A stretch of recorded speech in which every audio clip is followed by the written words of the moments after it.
Good morning, my stars. How are we doing today? Blah, blah, blah, blah, blah, blah, blah. Hello, everybody. I am the unknown prophet. My chair broke, so I can't get out of the way all the way. Anyway, guys, hi, I'm Joshua Bleezy. I am the Unknown Prophet. I do daily tarot readings between 9 a.m. and 12 p.m. Central Standard Time. Hopefully, I can turn this down a little bit less bright there. Come on, now, work. Give me a second. Adjusting. You know, it's not a normal stream unless I adjust something on the stream. That's part of the gig here. Anyway, I'd like to say welcome on into Baby and welcome in to all of those people who came in here first time in here. I really appreciate you all coming here every single day. Now, you know what? I'm not going to lie. This morning I got an email I wasn't expecting. A little bit of in real life issue I have to kind of deal with and kind of stand my ground with a tiny bit. And I just kind of basically said, you know what? You got no power over me. I know who I am. I know who I've become. I may have made a small mistake when I was a 16-year-old boy, but if one mistake where I made the right choice and right decision defines who I am as a person, then I don't think I'm doing so horribly. Gotta see if I can turn this down even more. God damn it, will you turn the F down all the way? I wish I could just go turn it down. Okay, turn down, down, down, down, down, down, down, down, down. See, why can't I just leave it at that point here? There, that's perfect. If it just stays there, it's fine. It's like every time I turn it on, and then it adjusts again. Fuck you, asshole. Anyway, guys, welcome on in. So I've got the deck ready. I'm ready to rock and roll. If you guys are ready for your readings, I use my homemade deck, the 5 Paths Tarot, which I'm in the process of trying to put together for you guys as a thing I'm going to be publishing somewhere in the future. So I know we're going to get that going here. I'm taking my time with it. I'm going to put it together in the right way.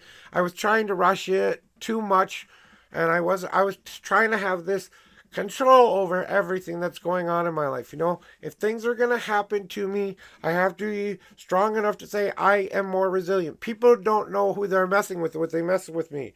You know, I might not be able to do some in real life things like hack you or doing stuff like that or mess with your life in an in real life way, but a metaphysical way, you want to talk about what I can kick some ass in? Let me just tell you, I do not use you do use my gifts for to protect myself too. So yeah, you know, it's kind of one of those days. But anyway, you know what? We try to walk in perfect love and perfect trust. I wish him the best. I hope that he's got everything he needs in order. And he does have a video of me saying some stuff. You know, I'm not going to lie. There is a video out there of me confessing to what I did when I was a 16-year-old boy. And he has that copy of that. And you know, and it was my most proudest moment. But in the end, I made the right choice. I lived every single moment of my life after that, living like a normal person, not even considering or thinking about that. Other than I know that I needed to go get help for it, which I did. My mind broke because of it. For 6 months, my mind broke because of it, and then I went back to therapy again. So, you know, and that was all during my teenage years when I was just growing up, you know. So, and if you guys want to go see the video, you guys can go find that if you want. I'm not hiding from anything. You know what I'm saying? I have enough within me, enough power within me to know that I am stronger than that. So, you know, and I love and respect all of you enough to tell you the honesty truth. And if you guys still want to be with me after you guys go visit the video and you decide you don't want to be here, I understand. That's your right. That's your choice to say, I don't want to have a reading from a guy who had a moment of weakness. But that's up to you guys to decide. Who I am now is way a different person. You know, I have never ever acted on any other. T2 the Tam said Tanner.com. Tanner.com. Whatever. I got to turn off the damn DMI. The Discord voice thingy. I need to find a way to fucking turn that off. If anyone knows how to turn off the voice thingy on Discord, please help me. I don't know why, but it keeps telling me every time someone said something online. It's annoying as hell. Oh, well, all deal. We got everything else up ready to go. So, like in all honesty, my path has been one of great overcoming a lot of obstacles in my life. I have overcome a lot of different things that a lot of different people can't say they've overcome with. I will give you the rundown of history. From the time I was 8 years old, which is the first time I remember it, my very first memory was of me trying to run away from home when I was 5 years old, but I wasn't allowed to cross the street. So my mom came outside to ask me why I was sitting outside and why I couldn't cross the road. And I was telling her while I was sitting there for the very first time as a 5-year-old person who had just had a year without his father, because my father left when I was 4 years old to go find himself or do whatever the heck he had to do for a time. And then it was just me and mom. Even at that age, I knew something was wrong. I knew I didn't want to live in the situation I was living in. So I tried to run away from home. Because I couldn't cross the street, because I'm a very big rule follower. And my mom comes out to ask me why I'm sitting out there. And I said, I'm trying to run away from home. She goes, oh, you're trying to run away from home, huh? She goes, well, why haven't you crossed the street? And I look up her with all seriousness and says, because I'm not allowed to cross the road. So I had to go back inside because I wasn't allowed to cross the street. Ergo, I cannot run away from home. That was the very first time I ever ran away from home. And that's my very first memory, folks, okay? That's my first memory. Then my second memory is of the lovely abuse I had when I was an 8-year-old boy. From the age 7 years old to the time I was 8 years old, I was being abused by a babysitter, which I thought was a game at the time. I've got to tell you, that was fucking the worst part of my exact existence. I have never lived through anything worse than that in my life up to date. Okay? That was the worst thing I've ever been through. I survived that because I told a teacher had the class that told you when that was wrong and not appropriate to do. We had that special class that said don't touch, good touch, bad touch, basically. I told my teacher what was happening with me with the babysitter. Never had to go back to the babysitter. Overcame that. Now, if that didn't fuck me up bad enough, okay, then I had a bully named John who was trying to be my bully friend. Okay, he was trying to be my fake friend, but he was really bullying me all along. We'll get to readings in just a second, D. I'm finishing this first. Okay? Then came my second suicide attempt when I was about 9 years old. Okay? Boom. Then things happened where I got older and things were just, kind of for a while. I was in the process of trying to learn how to overcome bullies. And at the same time, teachers were telling me, you'll never amount to anything. You're too stupid to figure anything out. We have to explain everything to you 5 times in order for you to get it. And I had real teachers telling me I would never amount to anything or do anything important in this world. Coming next is my third attempt, which I do not remember because I was in the hospital at the time it happened. After that event that I'm talking about, that I just told everyone about, that one event that I had where I had one moment of weakness, but I made the right choice in the end. And that was the only time I ever made any kind of choice like that. That's on record. Someone caught me saying what I did. I'm not going to say I'm proud of having that moment, but I had a thought, and I don't think you can convict a person for their whole life for one thought when the rest of his life is spent helping other people. Anyway, moving right along, that broke me. I went into the hospital for 6 months because I went through a 6-month period of what do they call it? Multiple personality. My mind broke for 6 months, and I developed sick around when I was 16, like I said. And in that moment, I was like different personalities. I was never the Joshua you guys know now. I was a different personality for all of the emotions and feelings I couldn't get away from, So, boom. Then I'm being pulled off of the highest stairwell case by a very lovely nurse named Anne, who talked me off of the ledge of jumping off of that ledge. She saved my life. She convinced me to come back off of that edge. That was the third time I tried to commit suicide. Then we get into the grandiosest part of my life where I am now believing in my own shit. I'm 16 years old, but now I'm feeling healthy because I've gone to therapy for about a year. I'm about 17 years old. I get a class in high school called Positive Direction by a very lovely man named Gary Dovell. In this class was the first time I ever expressed what happened to me when I was a young boy. The whole class was designed to tell everybody about your life story. That was the class, to write something that would convey on one page or a couple of pages your life story up to that point, which got me thinking about my whole journey up to that point. Now, you've heard what I've endured. Now, that's not including when I'm 16 years old, a girl asked me to be her boyfriend as a joke. I fell in love with a girl named Natalie, who I thought loved me, but she was just being a person who was being a cruel person by being in my relationship for a joke purpose only. She set me up for months and months and months, got my heart on a string, and during the the junior high school dance, okay, which I had asked her out to, which I had spent my entire check getting ready for this girl. And I mean my entire check.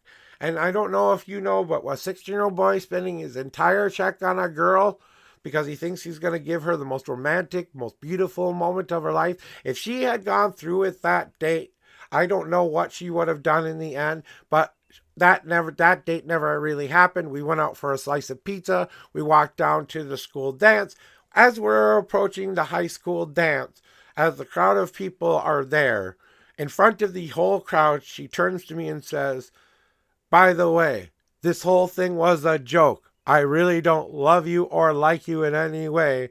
And I break like a wholehearted teenage boy who's invested everything. Remember, I had an entire plan of romantic things already planned for this girl, which just went down the toilet. So, of course, the anger builds inside of me, and for the first time I find out just how powerful I am. Now, at this age, I am 6 feet tall, about 150 pounds, just to give you some idea of how big I am. Now, you know how high school footballers look, okay? They're way more heavier, way more everything than me, right? Like I said, the adrenaline came up, the anger started to build, and for the first time, I let out my anger. All of my anger, all at once. I pushed the entire football team back into the high school. That's how mad I was. I was able to push the entire football team back into the high school, after which the high school coach came to me and said, "If you can do that here, can you do that on a field?" I actually tried out for the football team for about 3 weeks, and I said, "No, this shit's not for me." You know, which came to my 18-year-old time the 17-year-old time where I entered the class where I got the best advice I ever got from any teacher ever in my life. The first teacher who told me I had the power, right? So we're getting into a little bit of a story here, Lixie, and then we'll get into doing readings here, and I'll let you know when readings reopen again here. These are, if you want to get in line, but I'm kind of going through my life story a tiny bit here. So at the age of 18, I write my very first book, okay? Now, as a young boy, there are a couple of things I promised myself I wanted to do, okay? And as I begin to write my poetry, which is a lot about self-hatred and self-hating of my life, and a lot of seeking love and seeking acceptance and seeking love in all the wrong places, but trying to open their hearts, trying to find that self-empowerment kind of emotional teenage angst kind of love, you know, everything from a "I hate you" God letter, okay? So, and then I also stand up to my mom at 16 years old and tell her all of which I'm going to do when I'm a 18-year-old boy. So basically, I throw a big-ass tantrum when I'm 16 years old. my last and final childhood tantrum, you know. So anyway, the class that I get is called Positive Direction. It makes me think about my life up to that point. And I get in front of the class to tell my story. I'm the last student who goes, the last person, because I wanted to go last for a reason. Because I knew my story would be so impactful. To leave them with that story was to be, look back at 18. So I'm standing in front of an entire class, which is about, maybe your standard 10 to 15 kids, not that much. And every other student has gone up there to give basically their life story. And it's all filled with, your typical, oh, I'm growing up, gotta find beauty tips, trying to find the real me, blah, blah, blah, blah, blah, blah. The normal teenage crap, right? I get up there and tell my story. By the end of my story, all of the girls are crying, and maybe one or two of the guys are trying to fight back the tears. Because they cannot really understand how a boy made it through all of that and was able to stand up in front of everybody and tell them what happened to them when they were a child. I didn't give details, but you know what? That's what was going on. And I'll get to readings in a second. I'm finishing kind of a little bit of a timeline update for all of you guys, okay? So at the age of 18 years old, I go out on my own for the very first time. And as a reward for giving the 16-year-old tantrum when I was 16 years old, my mother decides on my 18th birthday and the summer of that year, after I've turned 18. So she didn't do it to me in winter, but as soon as it got standardly warm out, she kicked me out of the house for 3 months. She made me homeless for 3 months, which was the best and worst time of my journey. In some respects, I think it kind of grounded me and centered me, because I lived on the streets for about 3 months, and it wasn't hard, it wasn't easy, but I slept in a lot of shelters.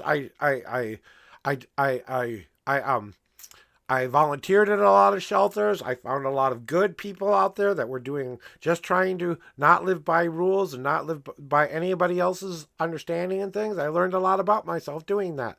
So I actually thank my mom for that experience now. But at the time, it wasn't the funnest experience.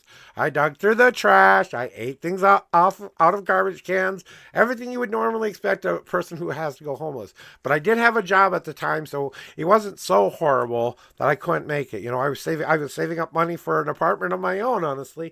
And then 3 months came around, my mom comes and finds me, because she's kind of been keeping an eye on me and finding out where I'm at and stuff like that. After 3 months, I come home and ask her if I can come back home, because I'm like, okay, I've done this for like 3 months now. I'm going to go home and see if she'll let me come back. She says, you can come back and live on the other side of the duplex, but you have to pay rent. So, and then she says, I only did that to prove a point to you, Joshua. Do you remember when you said when you were 18 years old, you would be able to do blah, blah, blah, blah, blah? That was kind of my little bit of a mom revenge for you, to prove to you didn't know your shit. So, ha, ha, ha, ha, ha, ha, ha. Welcome to the queue there, Nicole. I've only got 3 people in line, but I'm finishing my story first. So we're getting to the juicy part. And after my story time, which will be about maybe 10 more minutes, and then about 9:30, I promise to start doing readings no matter what, okay? So at 9:30 my turn, that's 15 minutes from now, okay? I will start doing readings, okay? So I fall in love about the age of 21, okay? I fall in love with a girl named Crystal. She is the ideal of what I saw in my head as my dream girl, okay? Because when I was 8 years old, you've all heard the story about me having that special dream that helped me kind of define my destiny, that told me all the little things that were going to happen in it, blah, blah, blah, blah, blah. That's why I knew my life would be like this up to a certain point. And then after that certain point, I don't get to know shit, and I have to just sit here and flow in the river and then let it all happen to me for a change, which is a new way of me balancing out my life. You know what I'm saying? Because I had control for half of my life. I have to let go of that control the other half of my life. That's how I get the happiness. That's how I get the peace that I'm seeking. Anyway, so I fall in love with a girl named Crystal for about 7 to 8 years. Now, just like in all things, I believe she used my love to her advantage in this situation. She knew how I felt about her and constantly asked for favors and things that a boyfriend should have done for her, not necessarily a best friend. I was her quote unquote best friend, but I didn't really ever see her do for me what I've did for her. She treated me to a couple dinners and stuff like that, but in the grand scheme of things, I did way more for her than she ever did for me. I was so in love with her that I took one last shot at the prize, at seeing if she could love me. Because during this time, I not only changed my look, my actions, the way I did things, the way I didn't do things. I changed certain things about me because I thought I could mold myself into the kind of guy she wanted to date. It didn't work. I was trying to be someone I wasn't. Long story short, guy who falls in love presents her with basically the ring on the finger gift, okay? It's not necessarily a ring, it's a necklace that I had specially made for her. It's called the heart. It's basically a pentacle, a gold pentacle with the colors of the elements in real diamond, mind you. Okay, they're not the highest quality diamonds in the world, but they are real diamonds, okay? Did I Okay, I think I froze for a second. Are we back? Anyway, I think we froze for a second, but we're back. So, at the tail end of my obsession with her, which is when I write my poetry book for the first time,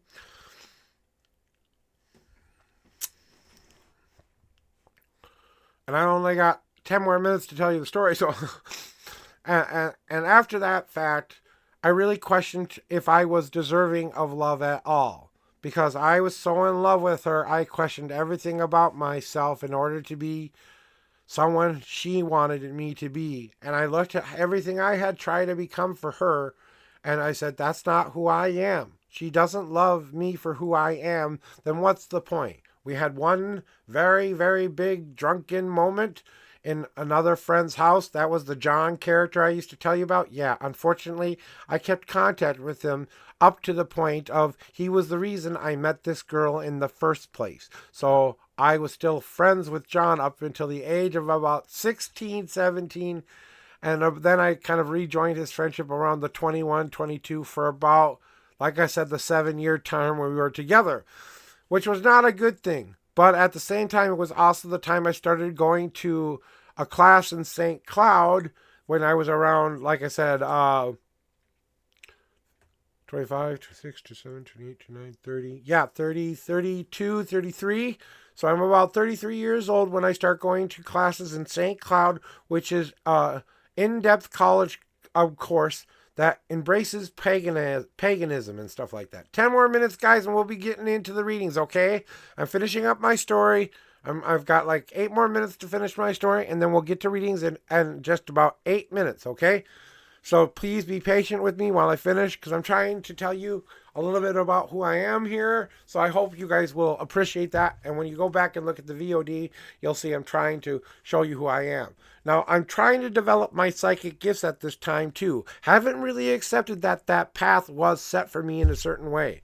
Now, during this time of questioning, I went through the questions of my faith, my personality, who I am as a person, all the stuff you would do for that internal crap that I needed to work on, my anger management, my way to always flying off the handle and never thinking about it before I act to it kind of shit. So I start going to this class in St. Cloud, which is all about introducing me to paganism, okay? It's a bunch of people who believe in paganism, as I have just started reading Silver Ravencraft's book, Silver Raven Wolf Solitary Witch is the first book I ever read dealing with any kind of witchcraft whatsoever. Before that, I thought it was the evil thing like everybody else thought it was. And so I start my way into my craft, and I start to go to this class where I start to develop who I am now as the person you see here today. So that's when I started working with Sarah, my first guide, and then my second guide, Athrith, and then my third guide. Well, Athrith was always there since I was 8 years old. He was the one guide who was always there since I was 8. Sarah came along. And then it was Pathos after that. Pathos is spirit who he was been with me since 8 years old too. Sarah was the only one that kind of revealed herself. She's been there, but she didn't reveal herself until I was like older. Okay. Anyway, so to shorten things up, long story short, we had a drunken moment. Friendship broke up. Blah blah blah. Best moment of my life, because after that fact, we get to the point where I meet my lovely lady after a 3-month bit complete empty out of who I am as a person to become the unison I am seeking inside, combining both of my halves of myself to become the man I want to be. As I am meeting my one true love, Beth, for the very first time, after I've gone through the classes and our friendship broke up and we had 3 months of after all of that crap, then we start the romantic journey of me and Beth for 18 years getting to know one another and learning how to deal with relationship and learning how to deal with communication and learning how to deal with all of that stuff that I tell everybody how to live a good, healthy relationship. There's reasons I tell people the things I do because that's the way it's worked for me. So, with this conclusion, I give you this. There is basically the condensed Reader's Digest version of my life story. So, now I will say I have a brass monkey loaded if you wish to use that. Biddies or if you want to donate 100 biddies for a brass monkey hit, we can do that too. But I'm going to get into doing readings right now. So D, Sweetie, Lexi, and Nicole, please come back into chat and give me a 1 that you're here and ready for your readings, because I'm going to go one after the other now. Thank you for your patience, guys. I truly appreciate that. And I hope that you guys accept me for who I am now and what I've become today. You know, and why I come here to do this for you. I use everything that has ever happened to me to help you. So I hope you appreciate that. My story and sharing it with you is my gift. And everything else I get from you is bonus to that. So, all right, D, throw me your numbers and your question, D. I'm going to start doing a cleansing shuffle for you. Yeah, I know, but he ain't listening, so. I'm already getting the download for you. So when you're ready, throw me your numbers, and as soon as that's okay. They're throwing a card at me right now. So, okay, I'll go ahead, ask your question. Cleanse them clear. Tell me the truth, the whole truth, nothing but the truth. So help me the gods, the good, the bad, the uglies, everything in between.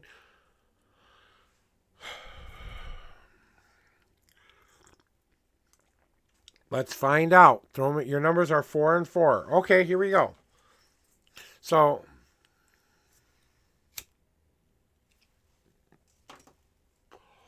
now I want to try something today, okay, guys? So I'm going to do something real quick here. Because I kind of feel like it's time to try to introduce something here.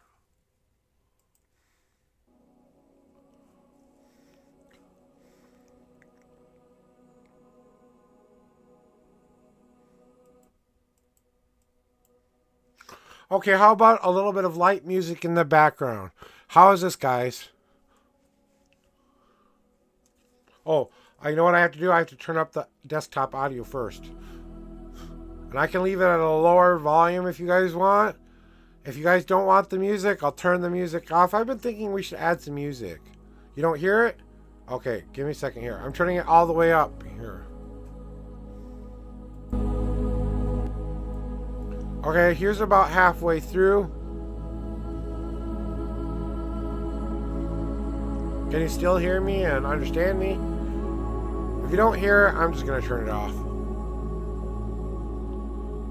A little bit down. Okay, a little bit down. How about this? That's a little bit down from where it was at.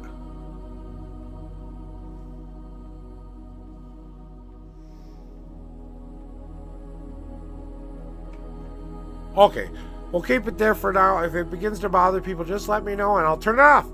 So we're going to get to doing your reading here. 4 and 4 though. Here are your 4 official shuffles. 1, 2. I swear if that card pops out, 2, 3, 4. Gods have answers for you too. I bet it's going to be here. How much do you want to bet? 1, 2, 3. I'm going to laugh so hard if it's here. Okay. But we'll see. Okay. Okay. Alright. Well, I'm glad I was wrong with that one. But it kind of told me what I need to advise you to do too. So, anyway, and you're very welcome, Lixie. Thank you for letting me share my story. It's important that you guys know who you're getting your reading from. I want you to trust me. I want you to know who I am as a person too.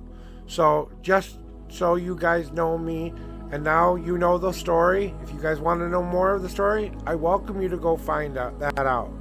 And if you still choose to be by my side after seeing it, I love you even more. Because then you know I've become stronger than that one moment in my life. So, and I'll get to your question in just a second, sweetie, okay? Let me get through D's first, and then I'll get to you, okay?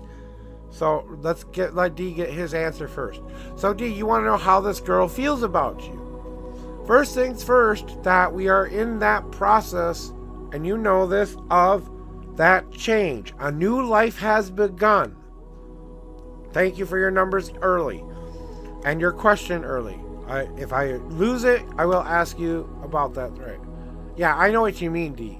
And the part of this journey is it's just beginning. This new life, this new journey is beginning. You just got done doing all of that hard work long ago. That was the death part. You knew some parts that you had to change. You had to finally accept yourself for who you are. You got reborn as this new person that you are now. Now you're walking the walk, talking the talk, and doing the do. You are ready for the other half of it, which is the love part. And that is the part where love and life start to begin to go hand in hand. As you begin to understand this journey, she is growing with you, knowing that you are both growing together. So right now, she just feels it's just a beginning, and it's just see how this goes. That's all she feels right now. Okay? She is kind of being guarded a little bit because she's tired of being hurt too. She's tired of picking the wrong guy. She's tired of not getting the thing that she needs in return as well. You have to remember, there's a great distance between you, so there are barriers and there are things that are going to block you from keeping this relationship going. You have to be resilient in those, knowing that your love is stronger than anything that will be thrown at it. So right now she's a little bit guarded because she's just getting to know you and kind of making sure you're not going to hurt her heart. You know what I'm saying? But she does believe it could be a new beginning to something beautiful in the future. But like I said, it's just come up out of the ground and it's starting to take the whole world in, just like a baby sapling does for the very first time. Just like she's taking it all in. Your happiness, the things you share when you're positive, the things you share when you're sad or lonely or angry or upset, the things that you think in your head sometimes when you don't know if you're right or wrong, and then how much you're passionate about what you do and who you are as a person, and then your essential being and soul of just who you are with all the other stuff. You know, if you drop everything else off but exactly who you were born to be today, you know? Well, then go get something to eat, Elka. And then they are coming to tell me, just cherish her. Like I was trying to tell you this morning.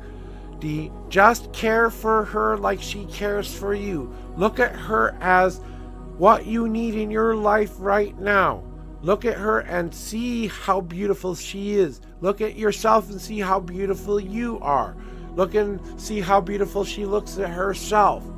And if those loves equal the love of your life, don't let anybody tell you who and what to fall in love with and why. I've seen long distance relationships work.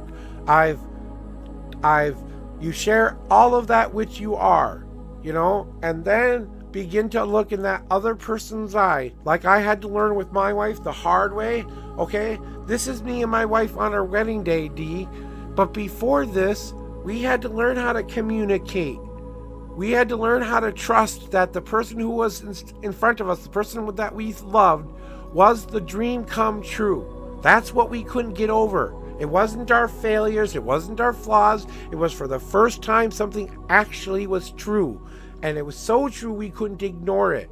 And after everything we had been through, both of us in our respective things didn't trust it because we were so used to being broken, with our happiness being broken, that we didn't want to believe that the thing that was staring us right in front of the face was the beautiful thing we needed in our lives. And it wasn't until we learned how to cherish one another and love one another as much as we loved ourselves. I started to love myself more. She started to love herself more, aka I became Unison. She became Whale's Joy. And together we became Magical Freedom, which was our power, our source of love that we created together, because she was the Stone of Magic. I was the Stone of Freedom. Ladies go first, so of Magical Freedom it was. But just like you, Dee, you're developing your story. Just like a great, beautiful romance novel, you don't get to the juicy parts right away. You gotta build up to the juicy part. You gotta build up to that moment where it becomes so crazy, weird, beautiful love that you do whatever it takes to get over there and do whatever it takes to be near them. That's crazy, beautiful love, folks. Okay, you're gonna pick up everything, stop everything, and doing everything you would need to ever do for your life and pick yourself up and go where she's at. That's how much you have. If you are ready to say today is the day and that's how passionate you are, then go do that. If you need to wait, wait. But you get to decide that path. Remember, the quicker and faster it goes, maybe you miss some things along the way. And then we get to your destiny cards today too there, my friend. Okay? And I'm going to just give them to you because I think you need to hear it, okay? Because your God is saying, hey, don't let the things that can hurt you, okay? Wow, that's just okay. Well, don't let the things that hurt you keep you from moving forward. Even if it feels like you're on thin ice, be patient. Remember where you're at in your journey, and you just have to take one step forward, and don't let it keep keeping you in the same bad patterns you were living in. Remember to bring all of that which you are together. Bring yourself together as that whole person, D, as I like to call you, because you define yourself. You define yourself by what you call yourself, how you act, how you represent everything. You integrate all of those good things you want to represent, and then you tell them about all the things that are hidden. They know all of you, and then they can take that light into their light, and then they do the same for you. That is true love there and communication. So just bring all the good things you need to bring with you, and be the person who lights his own flame, who sets his own light and own distance, you know? And I think that's everything you needed to hear today, D. Yeah, exactly. I need to be patient is right. Don't rush the love story. When you look back at it, when you are ready to take those vows somewhere in the distant future, okay? You look back at this moment and you realize when you slowed it down and let it become the love story it was meant to be, you will appreciate everything that it has taken to get to that moment where you look into her eyes and she takes your name, or she takes your heart, and she takes your soul.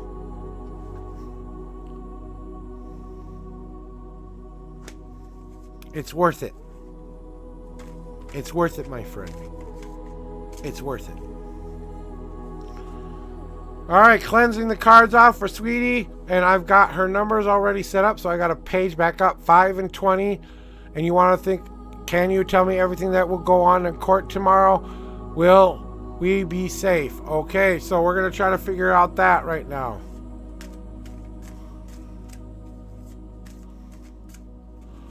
I think she is starting to see something in you. When you're asking me how she's feeling, she's developing these feelings for the first time. It's a new feeling. A new change has come into her life.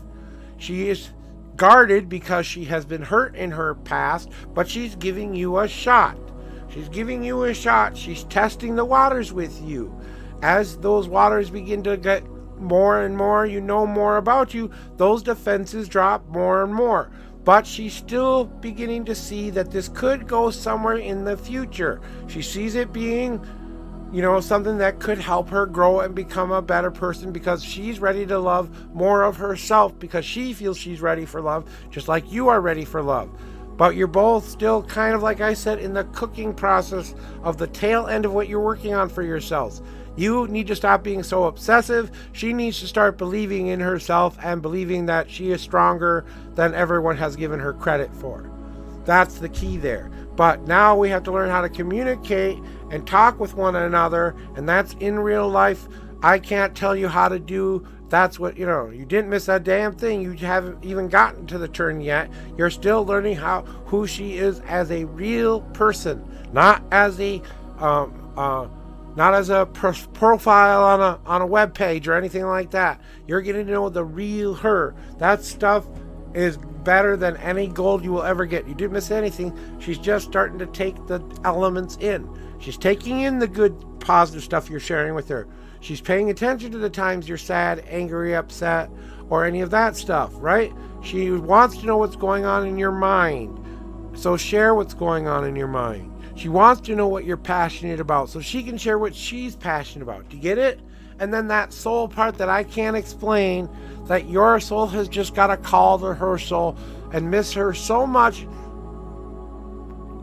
there aren't any obstacles in the way. That's all I'm saying. And I got to move on to Sweetie's reading now, because she's been waiting a long time now. Oops. Don't click anyone. But Sweetie, it's your turn, 5 and 20. And you want to know about the court case, right?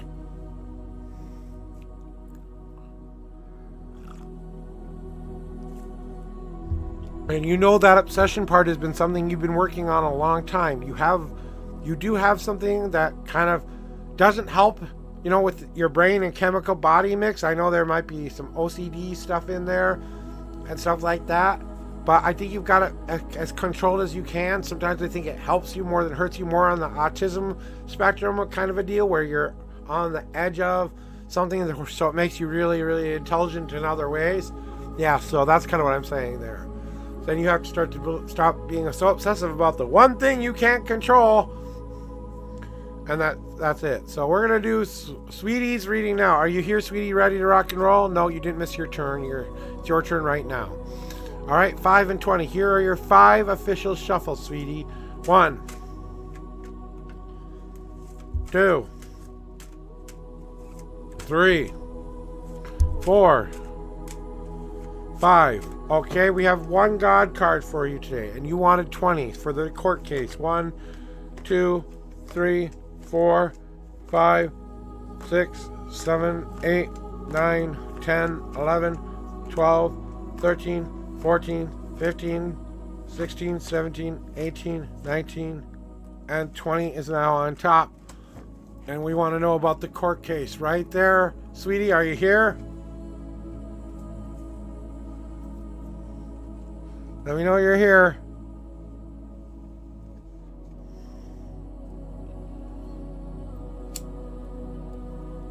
Well, why scroll? Wait, I got new messages.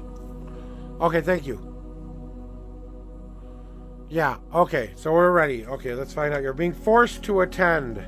In other words, they've charged you with something, and they're trying to see whether you're innocent or guilty. And you're kind of worried about the outcome of the court case, right?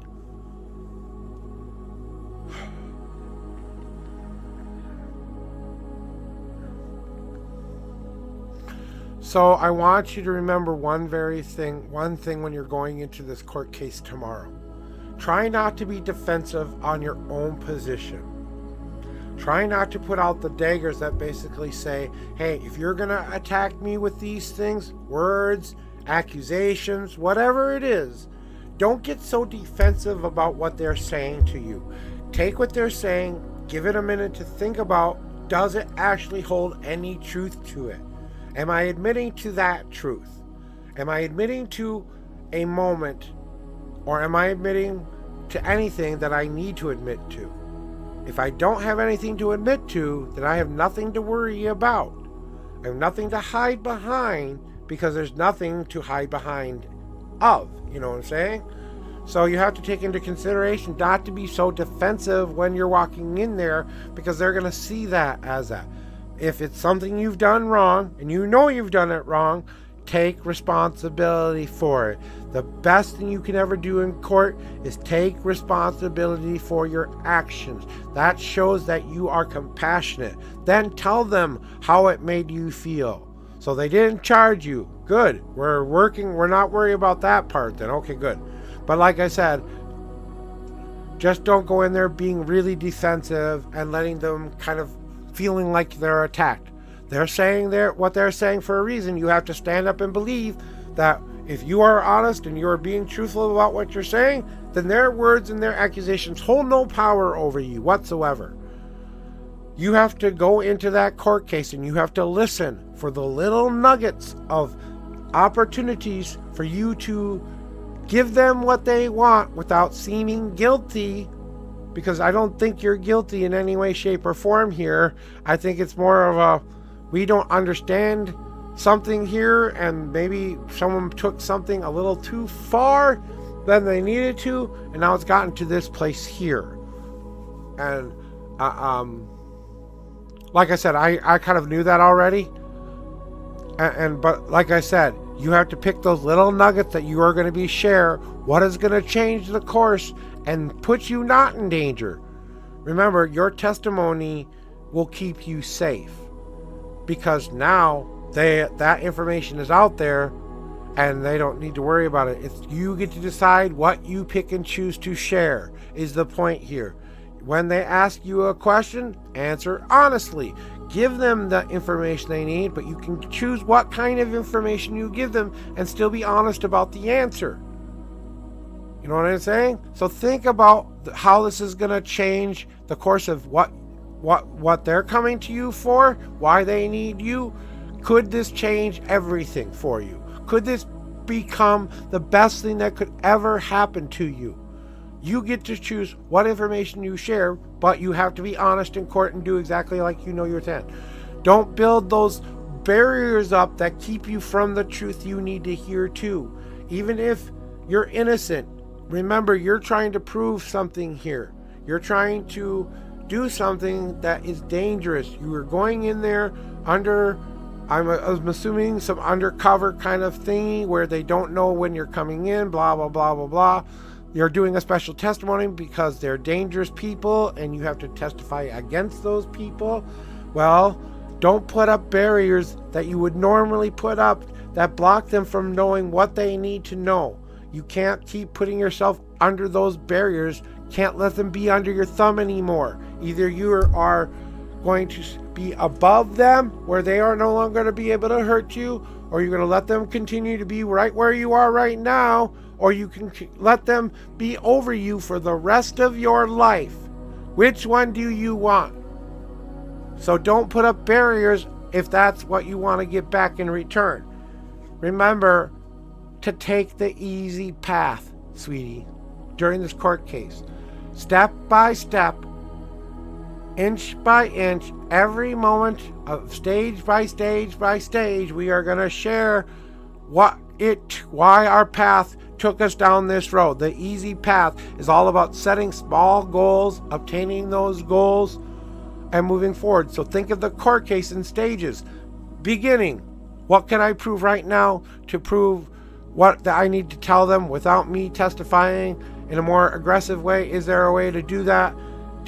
If I go in there not putting up my defenses and just tell the truth and pick what I share and pick it carefully, but like I said, give them what they're asking for, and then I don't build up those barriers that I would normally put up when they are coming at me again. Because remember, they're going to ask you a lot of questions that go back and forth, back and forth, back and forth kind of things. Your emotions are going to go, ooh. You have to remember, this is a part of the easy path. When you get emotional, what is the next stage I take? Take a deep breath, think about the answer, don't respond in an emotional way unless it's appropriate to do so. Like, you know what, these assholes have been doing this to me, blah, blah, blah, for this amount of time, blah, blah, blah. I've heard blah, blah, blah, blah, blah, blah, blah. And I'm not going to tell you what to say here because that is your decision and choice for what you want to share. I think that all is going to go well. I think you're going to be able to express what you need to express and still keep some of your keep you safe in a way, and maybe you need to think about walking in there and creating a deal where you can do it via videotape but be there, so you can testify without actually having to go into court. Maybe you can find a way to do that if you're too scared to do it. Seek your options out right now, okay? I don't know how your court system works, so I don't want to give you advice on something I don't know how it works. So, sweetie, but I do have a God answer for you too.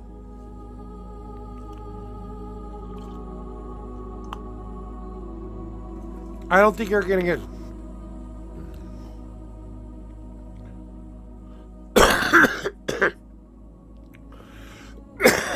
But the more information you share there, sweetie, remember, the more information you share, the more of those people they go arrest, and then they put them in prison or jail for long periods of time, where you're going to be living 25 to 30 years before they even have a chance to possibly get out. And some of that might be without parole, and that could be the rest of their lives too. You never know what other people might come along and do to them to take their power away from them, and then you become inconsequential anymore. So remember, things can change in a heartbeat with the situations that they're in anyway. That tomorrow he could be dead by some other rival member. It could change in a second, in the blink of an eye. Do you want to stay under his thumb the rest of your life, or do you want to, do this? I think you need this too, so I don't know.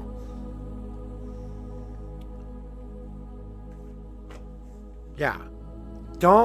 Okay, I'm giving to you this whether you like it or not, because I feel like you needed it. I think this is exactly what you are reminding yourself when you go into court, and this has everything to do with the court case. When you go into court, be the light that shines through the clouds, that breaks away the clouds so you can see the clear sky.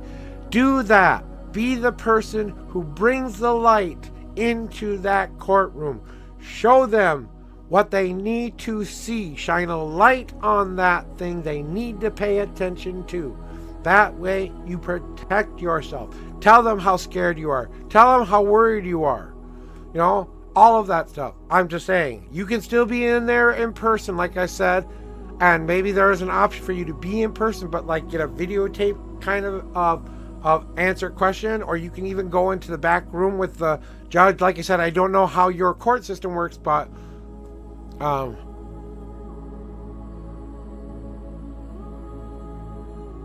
I think you're gonna be able to convey the information you need to convey. I think you're gonna be protected because of what you share. You have to be that light that shines on to what they need to see to protect you. So go in there and protect yourself. Be the light that shines through the darkness. You are the axe. You are justice. You are not revenge. You are not that. You are justice today. You are a champion. You're a hero. If this means your end, at least you can go out saying, I went and did the right thing. I went and I said the right things I needed to say. If this is my end, if they do come after me and they do get me, at least I will be remembered as the person who put them away for life, because now they have enough evidence to do so. Just remember that. They come after you, they're going to know who did it. And then they're going to have more ammunition for their fire later when they come back at them for new charges that include murder 1, okay? Or murder whatever. Don't let them drive you back into a depressive state. Don't let them drive you back. Be the light. Lexi, it's your turn.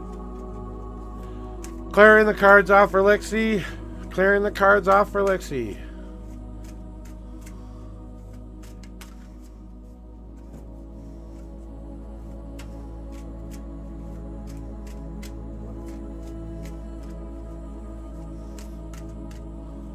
All right. Like I said, and that's what you have to keep in your mind. How do you want to be remembered? If the worst should come to worst, you should think about that, because that is a valid reason to think. You have reasons to believe that. I'm going to wait for this ad to end here. because I can't take a break from it.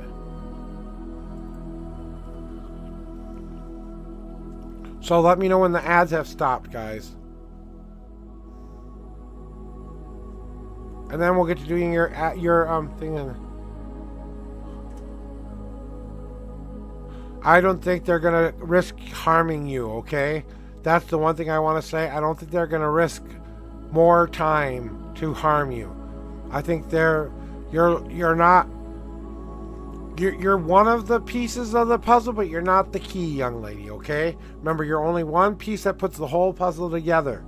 And that's all you are. You're just one part of the whole case. There are a lot of other people doing a lot of other things that matter. Investigations, police work, all this other stuff that went into this too. So you have to go in there with your head held high, knowing you're doing what you're doing for a reason.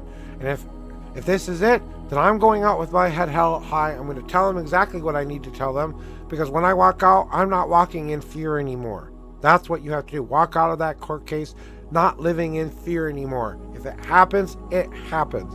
I know what I did was right. Right?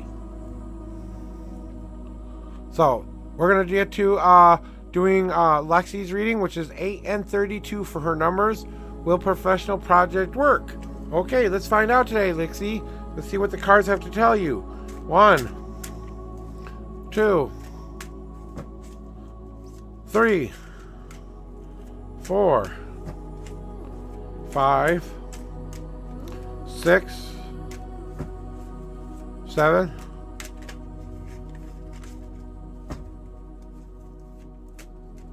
and 8.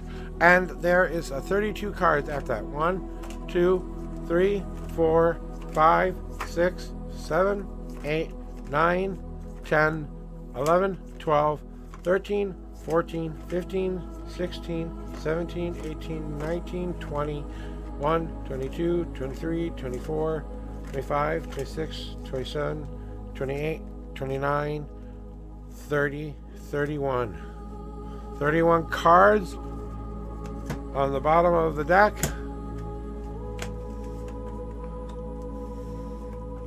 You want to know if this project's going to work, huh?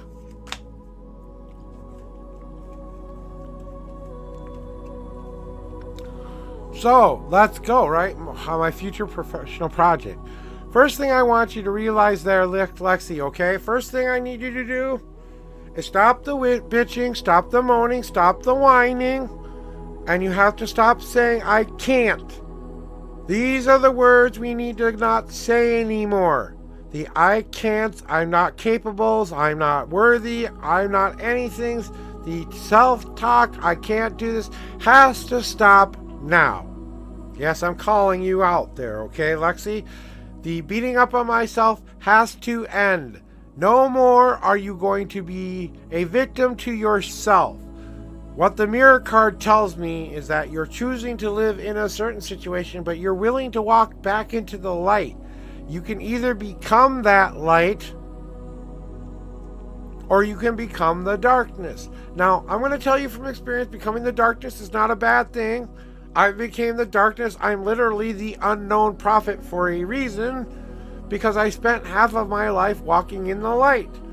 Now, what's the difference between light and dark? It's a different energy to me. It's not good, it's not evil. There's no good, there's no evil. It's a different kind of energy. It's different from the other kind of energy, and they're definitely different than each other, but they're supposed to be there in balance for a reason. We have to find the balance within ourselves. You choose the mirror you are looking at.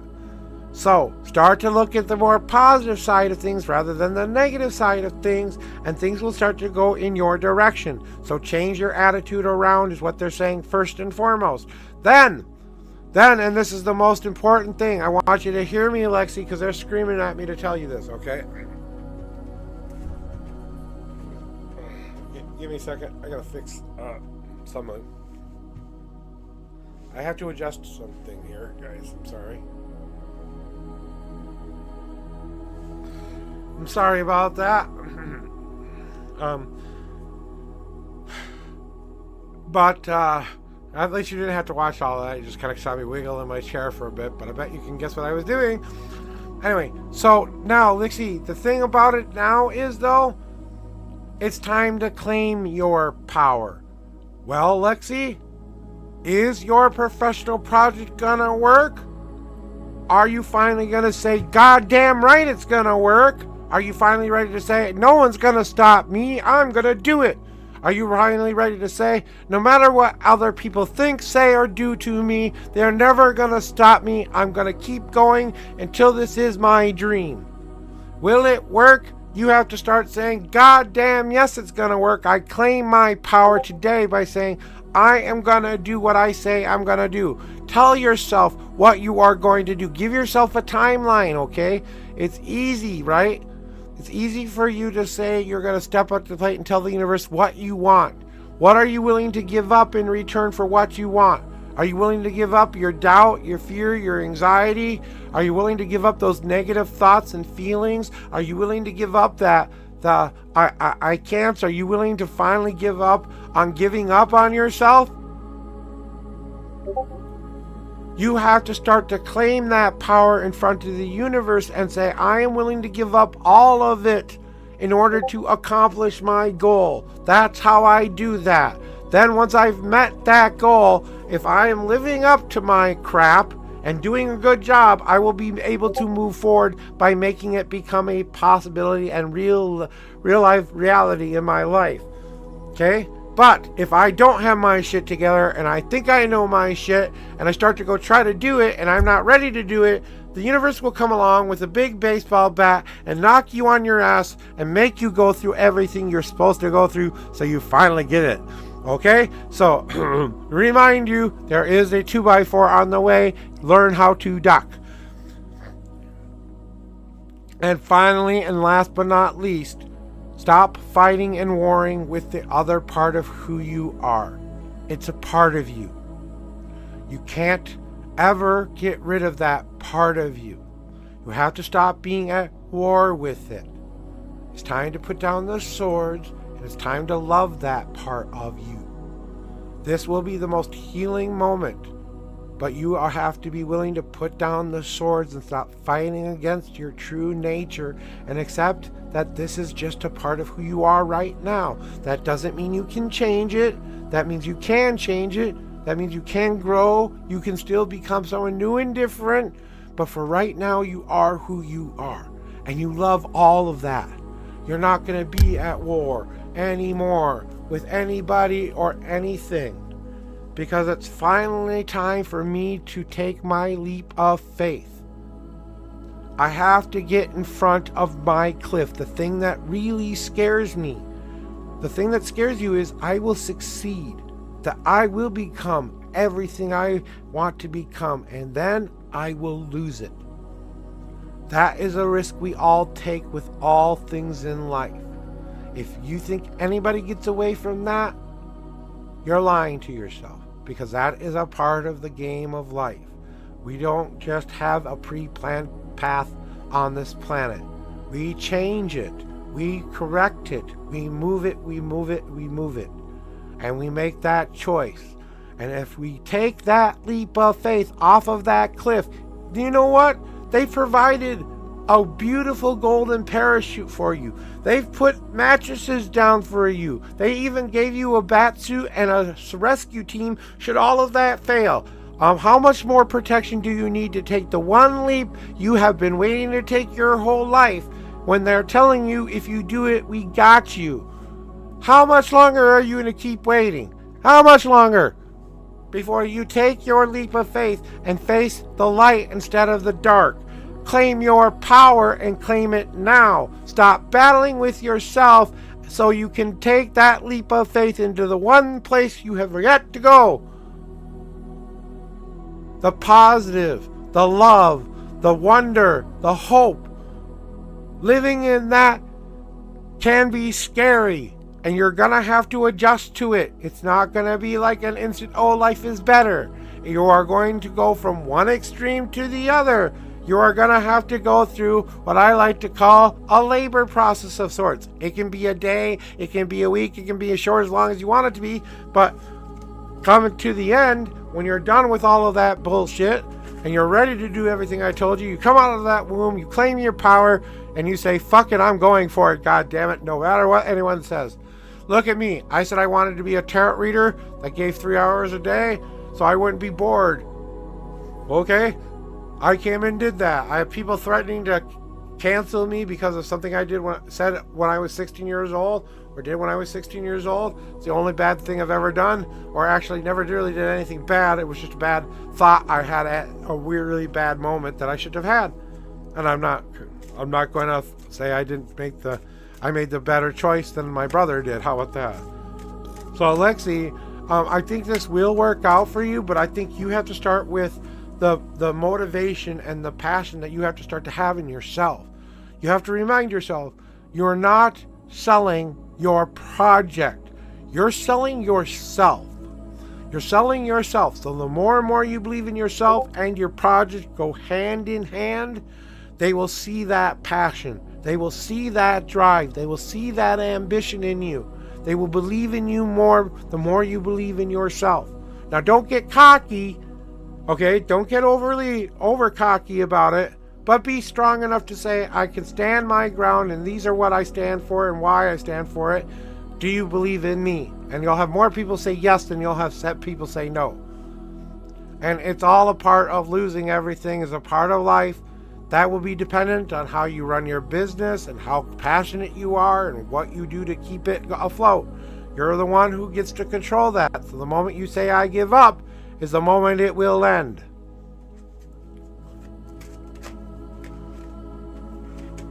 So there is your answer for you today, Lexi.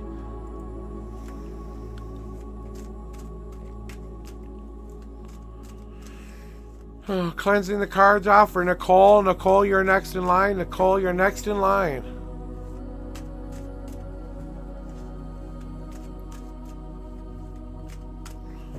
All right.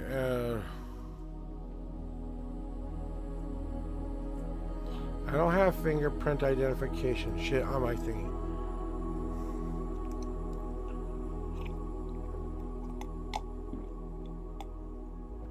All right. What's Nicole's question for today? What is coming towards me this week? 4 and 2 are your numbers. All right, what's coming for you? 1,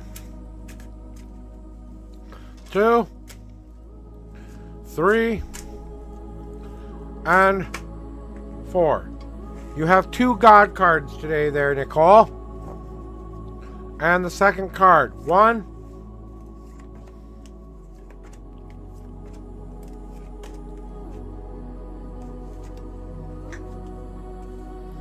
well, what's coming for Nicole this week? I'll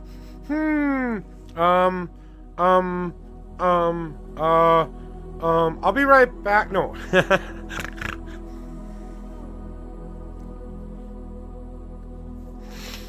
So in all seriousness, Nicole. Okay, and we already know you want to hear your God cards. We'll get to those right after the other one. So Nicole, you want to know how your week, what is coming towards you for the rest of this week? Well, it's going to be a time of you kind of coming to the understanding that you are more put together than you have given yourself credit for. This week will be about you coming to a part of yourself where you finally see that you've grown to a certain point in your life. That you know that there are many more things you need to change. Just like the leaves on a tree will eventually fall, you know that has to happen on a pretty regular basis to keep things going the way you want them to go. To keep healthy and be the beautiful person that you are, you must lose your leaves and grow new ones every year. That means once in a while you grow the occasional branch, but for right now you're done growing and you don't need to grow anymore. You need to be okay in your own skin for a while and just accept everything is exactly how it's supposed to be right now. Now, though, you have questions about what you do with all of this information because you have it, but you're not quite sure what to do with it, right? You understand it, but you're not quite sure what I want to do with it. You've got ideas, you've got thoughts, but nothing concrete quite yet. And that's what the molding card is all about. The molding card is all about you taking the materials that you want to take. Here's the key. The materials you want to keep. So if you want the confident Nicole in the pile of clay, you put that in here. If you want the I can become better than I was yesterday into that portion of who I am, you put that in the clay. If blah, blah, blah, blah, blah, I could say a bunch of nice things that empower you and all of that stuff, but I think it's up to you to add what you need to that clay. And you have to take that clay in your hand and you have to say, now, I am going to become what I see in my head. What it was that? Does that... there, better? Okay, I have to bend over in order to, it's kind of easier to see my cards when I bend over like that. But yeah, okay, there was your here's your official posture check. There. Now, moving on to where we going with doing the molding thingy. As we start to shape that into what we need it to be. As that comes into form, as we start to see it, you yourself become who you see. Okay, you take the materials, you shape them into that thing you see in your head, and then you remind yourself the one place you never ever want to go back to ever again, right, Nicole? Because we're done with the bullshit of life. We're done with taking the crap of life, right? We remind ourselves all the time of the cage we put ourselves in for years and years and years and years. We hold that as our example of what not to do with our life anymore. So we have to unlock the door of freedom because we've had that golden key that allowed us to escape our own cage anytime we wanted to. But because it was comfortable, safe, and well accepted to our being, we couldn't see past that. So now we move out of that phase of life where we leave it all behind. Not only do we leave it behind, we lock the cage. We don't just lock the cage, we throw the key onto the bed where no one can reach it. So we can't even get back in that place ever again. And then we embrace our freedom of choice. Because that's what they're gifting you. You don't understand the kind of gift they're telling you have. You are everything you need to be right now. You can shape yourself into anything you want yourself to be. Allow yourself to walk in the freedom we've given you to make any choice you want to make. It's blank check time. We want you to finally accept yourself. Acceptance. Acceptance of every last being of what you are this week is what you will find this week. You will come to some kind of acceptance that you are more put together. You know what your shape is going to be. So what if you haven't started molding it yet? It's your path. Don't let me or anyone else tell you how to do it. Be free. Don't put yourself in the same old situations you used to put yourself in. Look for the freedom of the choices you have in front of you and make the choices that will make you the happiest, most fulfilled, most accepted, most everything. Because you wanted to get your ass kicked and you needed someone to tell you, knock it the fuck off. It's time to stop being such a bad friend to yourself. It's time to love yourself like a lover does. It's time to be the best friend of yourself. It's time to be the hero of yourself. It's time to save yourself by becoming that which you've always wanted to become in the first place. So, God cards incoming. And what do they have to tell you, right?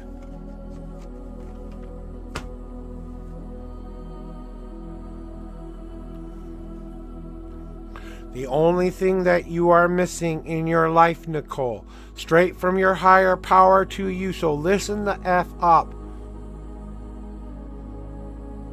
You're not missing any puzzle pieces. Accept that you aren't missing anything. The thing you are feeling is the future that hasn't developed yet. That's what you're scared of.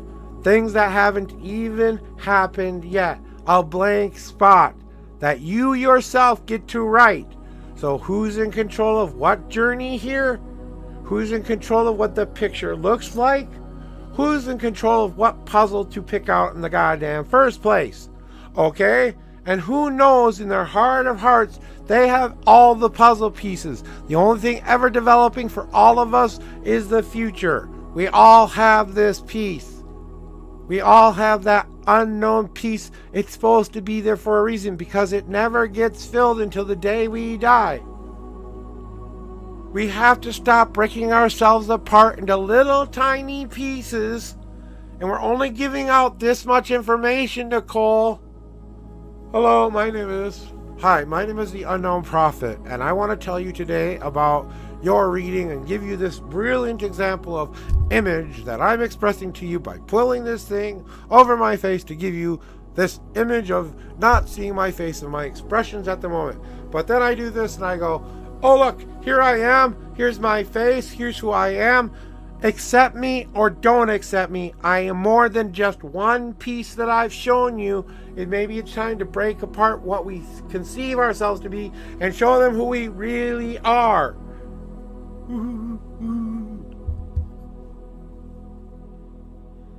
What's there to be afraid of? Yourself? Really?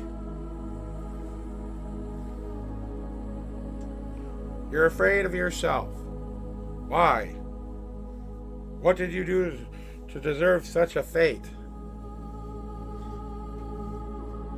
And I think this is a very big answer to you, Nicole. You know these are the things you're working on. You can either let these rule your life for the remainder of your life, or you can finally break free of these preconceived notions that you have to have a plan sometimes. Hey, I said take a leap of faith. I didn't say plan your whole life out.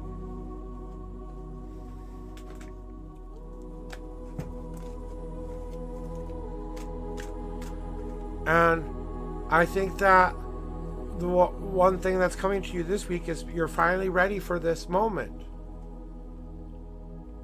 And you can't be afraid of that part of you. It's who you are, Nicole.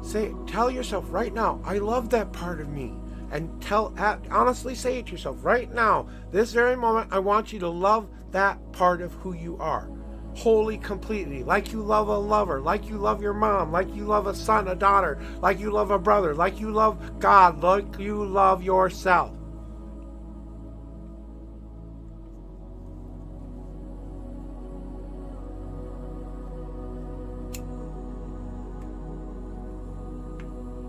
Then sit back, relax, and decide to be happy. Decide. You're gonna be happy. You're going to leave unhappy in the dirt. And not only are you leaving it in the dirt, I will not accept it in my life anymore. I will always strive to find the positive, even in the most dire of situations. Yes, I will take time to grieve and mourn when it's appropriate, or celebrate when it's appropriate, or do whatever I need to as a human being that's appropriate. You don't get to tell me how to feel. No one gets to tell you who to be, not even me. I can tell you, keep telling you to bring both of yourselves together as one whole Nicole. The Nicole Smith that comes in here who wants the reading, who wants her answers. I speak to her, the one who wishes she could have this control of her life. Well, then take the control. And stop letting other people drive you. Elka, it's your turn. Elka. Don't be afraid of yourself. There's nothing to be afraid of. I have a dark side. I know I have a dark side. I am a very passionate, angry, mad. I have heavy, hard emotions. I always react without thinking. I'm very emoty with my stuff. Welcome in, Coco. Welcome in. Welcome into the stream, my friend. Welcome in, first time chatter. Welcome to the Unknown Prophet Daily Tarot Readings. All right. So,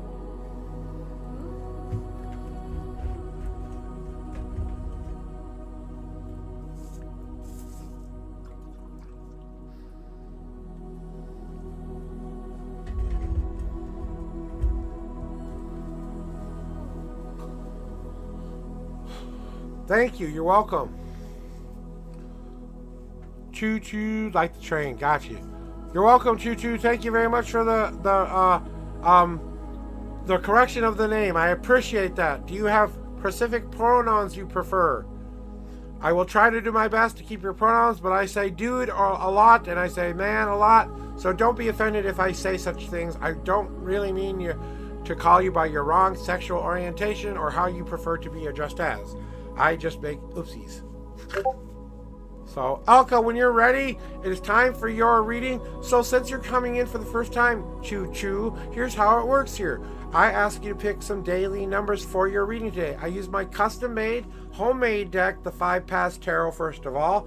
I ask you to pick some numbers to be a part of your reading. So the first thing I ask you is about 1 through 10, how many times you want me to shuffle the deck for you. And then I ask you a second set of numbers, 1 through 52. That's how many times I shuffle. I count the cards out for you up to your number. So if you pick 3, I count 3 cards. The third card is that's on top is the beginning of your reading and where your answers are in my deck. I will answer any question you want me to answer, but please make it as simple as possible. I will try to answer it.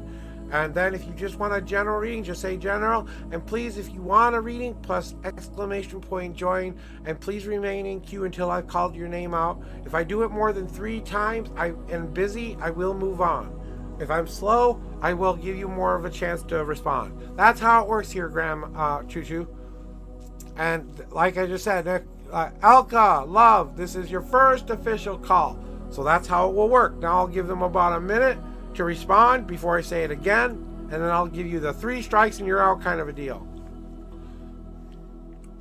So now I'm just going to enjoy the rest of my cigarette and spend it with you. Welcome on in, Chocho. I'm glad to have you here.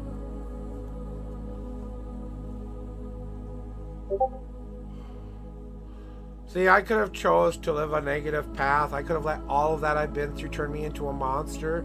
I could have let everything that I've ever done turn me towards hate and anger and pain. Kind of like the Skywalker thing, you know, hate leads to anger, anger leads to suffering and death and whatever else it is. I forget how it goes exactly, so I don't want to butcher it. I think it's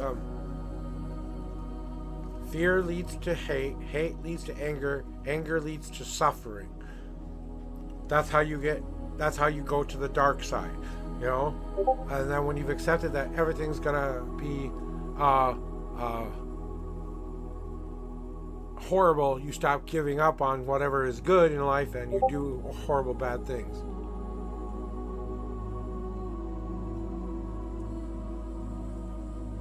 I have no idea what you're talking about. I never did any such thing.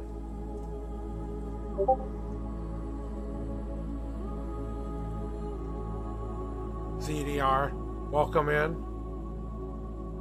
Here is the person who is accusing me of something that I did when I was 16 years old, guys. I'm not going to even pay attention to them. I'm moving on to doing readings for Elka. I'm not going to answer your question there. Thank you for coming in under a different name and not representing who you truly are. And trolls. That's all I gotta say, troll.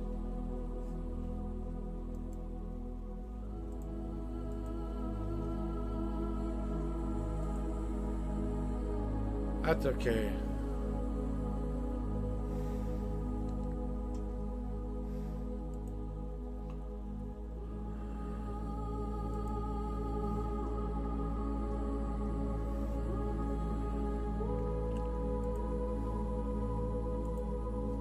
And we're just going to block them right now. We don't need that in our room. Anyway, going back to what we're doing here. Hey, you know what? Yeah, exactly. That's right, Coco. I completely agree. You got a troll. That means I made it. Woohoo. My first troll. Anyway, he's an old troll.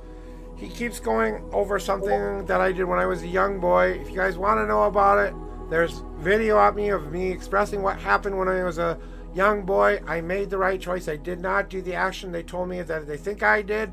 I was almost to that point, but I decided against it. It was a bad idea. So I did exactly what I was supposed to do in this situation and contacted my mother, and the rest is history. Then I went to live a beautiful life for 38 years without ever thinking about that until I was honest about my path one day, and he basically brought out some that if you think about something like that, you're forever vilified as one specific thing. That was the only time I've ever had a weak moment in my life. Not proud of it, but at least I did make the right choice. And I live by that decision. So, other than that, we're going to move on. I never did any such thing like that, ever. So, in case anyone wants to know, no, that is not true. I never did that.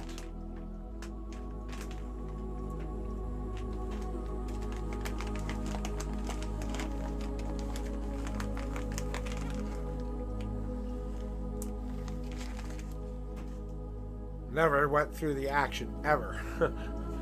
that I probably would have killed myself for. You know, if I'm honest with you, if I had actually done that, I think I would have actually gone through it, the full committed suicide, no way of ever coming back kind of a deal. I really don't think I would have been able to live with myself. So I just want to say that.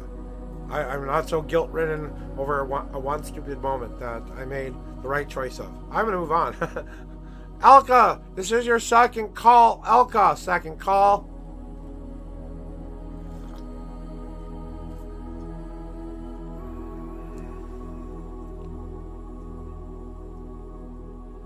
Yeah, exactly.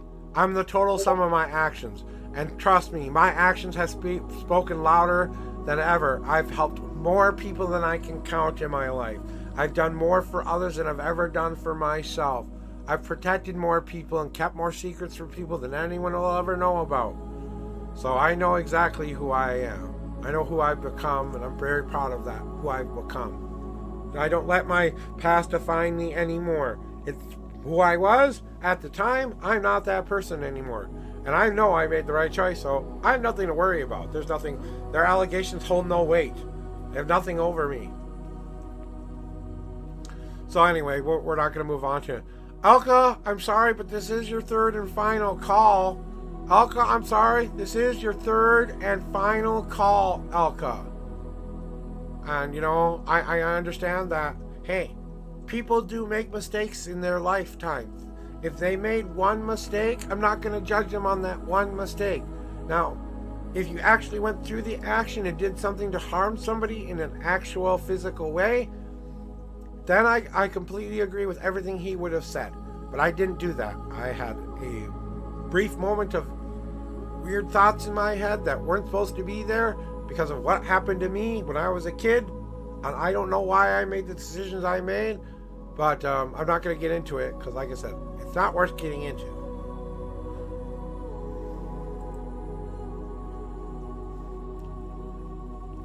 All right, Elka, you have 10 seconds to respond. 10, 9, 8, 7, 6, 5, 4, 3, 2, 1. Hop back in the queue if you want a reading again. Alright, we're moving on. We're having empty queue now. If there's anything else you want to know, Coco, I will try to explain it the best I can, but I'm not going to go into what happened when I was a 16-year-old boy. That's in the past. I'm not anything have to do with anything of that anymore. My life has been more beautiful than that one moment ever took me. And like I said, I've become a better person because of it. So, yeah. So, nah, don't worry about it. Hey, I've also got the brass monkey loaded. If anyone wants to help my pain today, I'll hit the brass monkey for you guys if you want me to. I've got my new one from MJ Arsenal. I didn't get to show off my glass yet. I got this one from MJ Arsenal. It's a blue, very nice light blue. Because I've smoked it and haven't cleaned it yet, you can't really see the nice color that's in there right now. But it's one of the best bowls I've ever smoked out of. And then I also got this Chillum, which is another piece from MJ Arsenal that I got, and it's basically like a small joint. You just put a little bit in this tippy top here. It's just up to here reservoir. It's not a very deep one, but you get a really nice straight hit out of that. It's kind of like putting it in a joint and smoking it. You kind of have to load it a couple of times if you don't have some really good weed, but it's actually pretty decent to smoke out of. I can show you this. My old mug from my old podcast I used to do. I got this kind of a top here. That's a new kind of a deeper bowl that I wanted for this exact rig here. I got my Cashy, which I've showed before, and my dab rig, which I've showed before. So that's all the glass I own.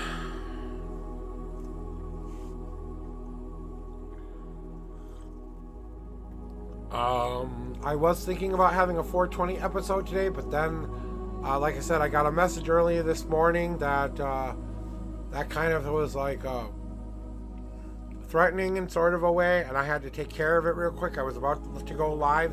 I was trying to help someone online at the same time.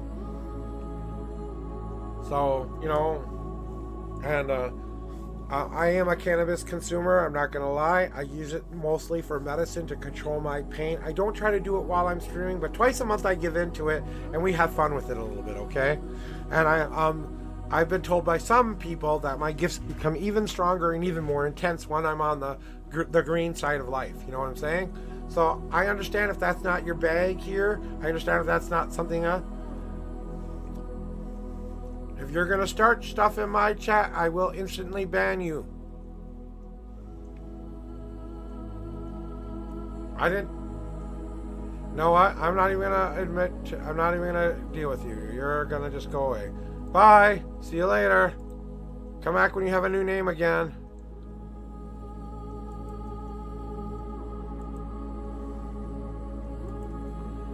He's gonna try to come in here and keep disrupting me Choco. And thank you for the following.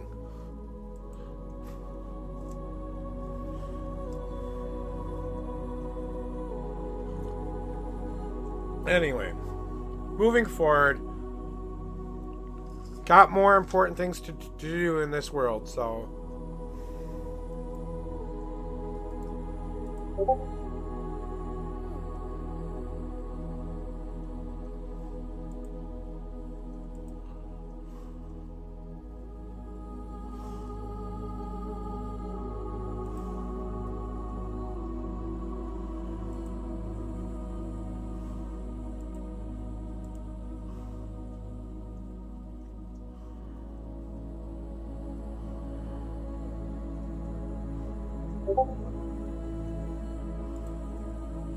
Hey, Choco wants a reading. Okay, good. So you want a reading, just a general reading? Okay, here's how it works here. Okay, we're going to do this first. Tell me a number 1 through 10, first of all. I'm going to clear these cards out so you have fresh, clean reading, okay? So I always do a shuffle beforehand. I call it a cleansing shuffle. I'm going to try to... Okay, I'm going to try to give you a little bit more view of the shuffle here. So I randomize the cards here. So the first thing I want you to do is pick a number 1 through 10, which you've done. Now I want you to think of your question or pose it in chat just as simply as possible. And then pick a number 1 through 52. That is where your answers will be in my deck. So I'll count out, if it's 52, I count out 52 cards. Whatever number you pick, I count that many out and I start on that card. So if you say 52, I wait until I get to 51. And the 51st card is the next card that tells me about what you need to know today.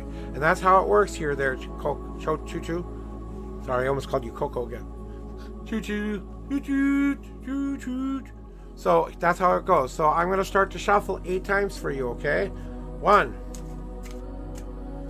2, 3, 4,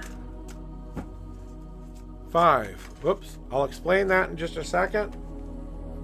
5, 6. Oh, another one. 7. And one more shuffle. 8. Okay, so I want to explain something to you, Coco, since you haven't been here before. Whenever I'm in the middle of shuffling here, these cards here pop out of the deck in a natural way. If they hit the deck like they did right now, your higher power is trying to answer a question you've been saying, hey, please give me an answer to this recently. And it's the one of the questions you've been saying, I ask you, God, to really give me the most definitive answer possible. They've come to give you that answer today as well. But that always comes after the general reading. So we'll get to that in just a little bit. Okay? So first and foremost, your general reading.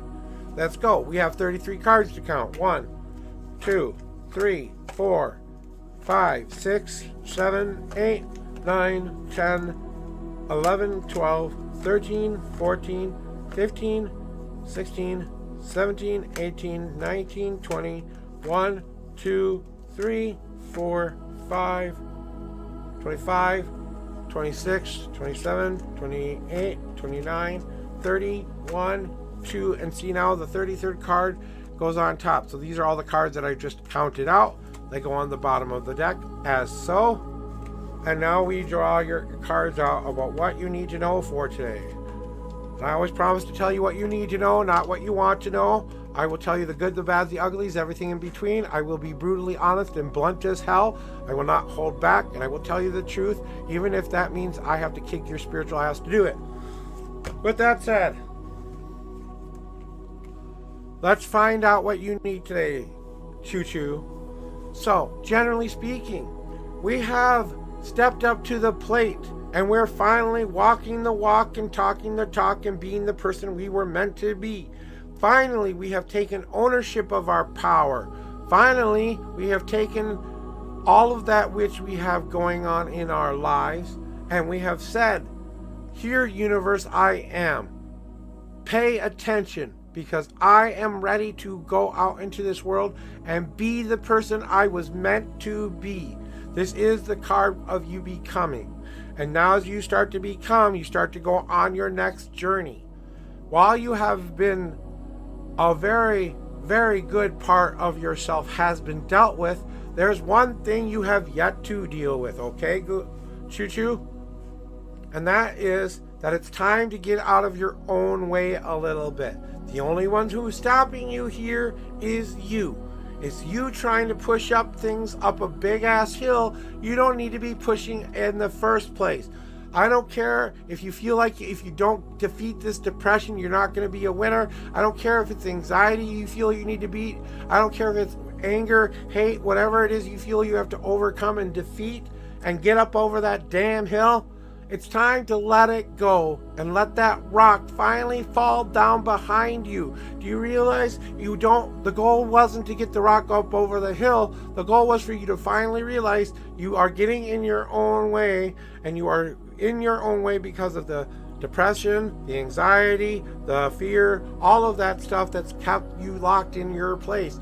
If you move it out of the way and you walk up the rest of the way without that crap on your back anymore, you'll finally get to that place where you can see your dreams in front of you. And you'll be able to finally go there. And that's the only thing stopping you right now, Choo-choo. It's like the universe has come to you and they've knocked on their door. Okay, knock on the door time, Choo-choo. Knock on the door, knock, knock. Knock, knock, knock, knock, okay? Knocking on your door. And you know what they're saying to you there, Choo-choo? They're saying, here is the silver plate of food. Here is the silver plate of food that we have prepared for you. We have given it all of our love. We are giving you every flavor you could ever possibly taste here. Well, there might be something on the plate that might not taste as great, or something you have yet to face that you don't think you think you faced but really haven't faced. Fear. When you question mark me with fear, that means you really do have something to work on there, because you're telling me exactly that's already got you thinking, what could I possibly fear? What is fear? What do I fear right now? That's the whole point. Maybe if you realize what you're not afraid of, that empowers you. It can be both for good and for ill. It depends on how you look at it. Just like you are doing now, Choo-choo. And if that's all it is, then maybe you embrace that fear and say, how will this fear taste in my mouth if I finally experience it and go through it? Will that be the fear that I can overcome to start to live my life, to heal this wound that's so deep in me? If I overcame this one fear, if that's the only thing stopping me in my life, if I finally got over it and got out of my own way and started to taste and experience all the good things I can have in my life instead of the bad things I have in my life, maybe then the cycle of change will move into the rebirth part of it. Because right now, you're at the death part. We're letting go of an old life to accept a new life. So that means something has to go. In order to fill your cup, you must empty your cup first. So you must empty your cup so that you can come along and fill you with actual life-giving nutrient elixir of life that you need to have. Go with the changes and know that you're in that stage of growth right now, and right now you're working on the rebirth part. That means I'm deciding, that means I want to become the person I want to become. And as I exit that rebirthing stage, you have gotten through that rebirth, and now we're living in the life section of it. So you're going through those stages for a reason. And that's why you're going through all of this, is to get you comfortable with going through stages in different parts of your life. So that's basically what they're trying to tell you with this reading here. This general reading for you. And then I'm going to move on to your God cards next. But since it's your first time here, Choo-Choo, I have something that I need to do because it's your first time here. Since these are the most extreme cards I can give anyone, I asked permission to show them to you because they can more than kick your spiritual ass sometimes. I want people to be ready for this answer. It's a direct message from your higher power to you. You can believe it as much as you want to believe it, or not believe it as much as you want to believe it. I'm not here to communicate between you and your God. I'm just here to give you the message. These two cards mean something you've been asking them recently. Dear God, will you please just give me an answer on this question that I've had in my head? So I ask you, do you want me to answer said question with these cards? And you said, I'm fine with it? Okay.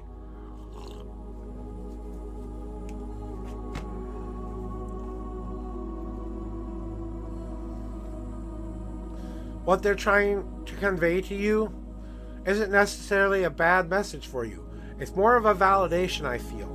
You know the kind of soul you hold in your heart. You know what you represent as a soul. Without the body, without the attributes, without anything else other than who you are from the very core of you.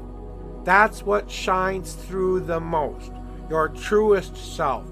The person who doesn't hide behind anything. The person who is proud of it all. Even the mistakes. Even the hurt.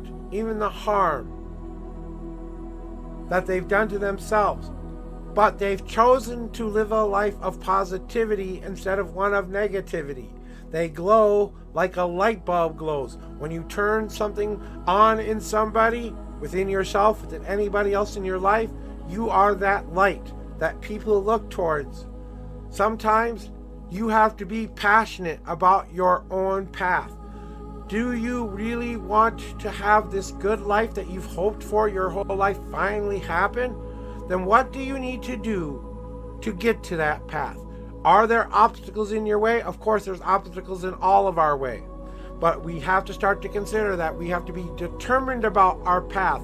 Yes, we may climb over the stick, the hill, the valley from time to time. And that's going to be the hardest part of our journey.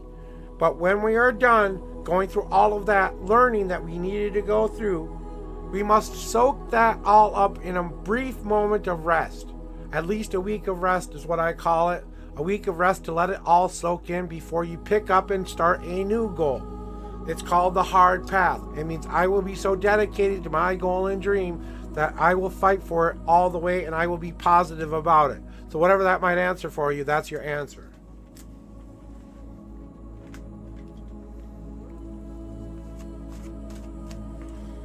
All right.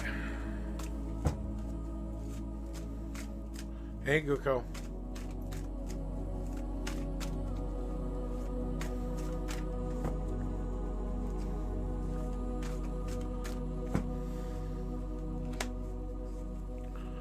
Doesn't even deserve that now. Okay, so Choo-Choo, I hope that helped you more today than you needed. And I'm glad that maybe it gave you some good things that you haven't been here for a while and stuff there. So I hope that was a good experience for you. No matter what I've told you today, the future is always in your own hands. You have the right and responsibility to go live the life you want to live. So go live your best day ever, starting today. Yeah, that's a good thing. I'm glad to hear about that, you know, and that's a good life path to be on. Just remember, you need to remind yourself of your light and why you hold that light, and that you do have to be dedicated to that healing, and that includes self-healing too.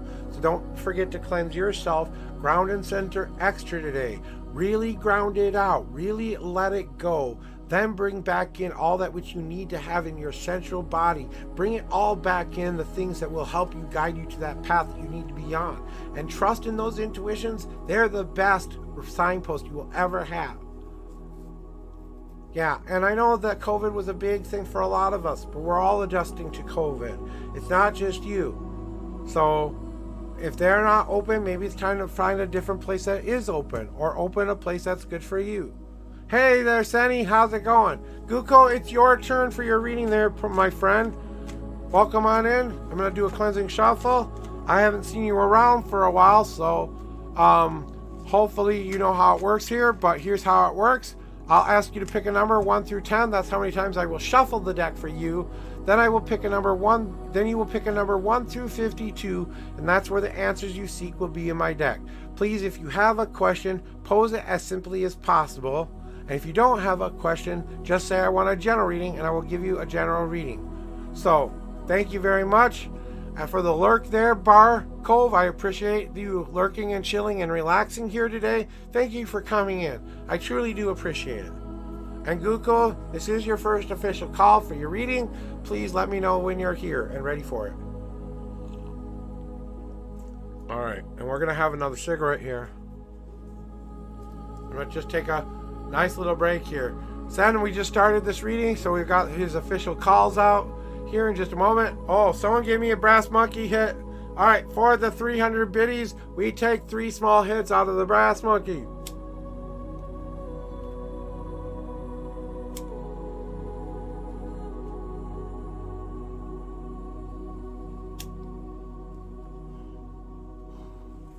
Thank you very much for the biddies. I appreciate that so much. Thank you very much, Choo Choo. You have a fabulous day. May you have the best day ever. Okay, you want to know how you get closer to RT and deeper the connections with them, right? Okay, so throw me your numbers then, Guko. 1 through 10, shuffle. 1 through 52, answers. And thank you for responding.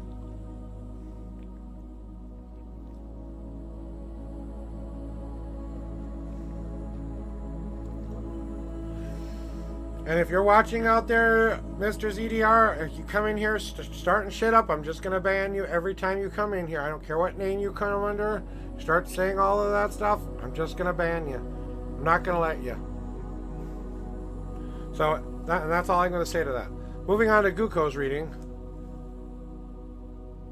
8 and 14. Let me do a cleansing shuffle first and foremost. Won't get all of that energy off of these cards. Cleanse and clear. Make them ready for you and the path that you need to be on today.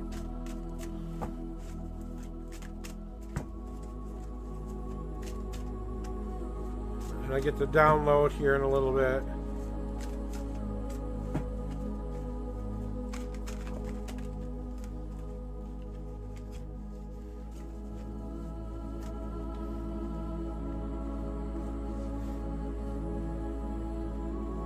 All right, and we've got your 8 official shuffles.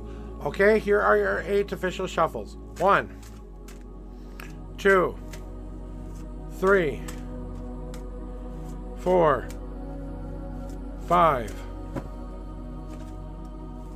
6, 7, and 8. You do not get any God cards during your shuffle. 1, 2, 3, 4, 5, 6, 7, 8, 9, 10, 11, 12, 13, and the 14th card is. And you want to know how you can get closer to RT and deeper the connection with them, right? All right, let's go.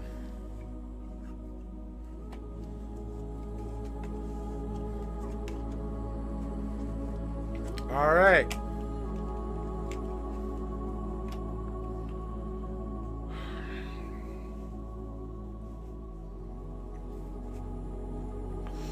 So, Guko, first and foremost, the first thing you want to know is to get closer with RT is that you have to know that your higher power does have your back in this situation, that you have to start to believe that they're trying to help you, your guides, your gods, all of that which you believe in and hold true in your heart.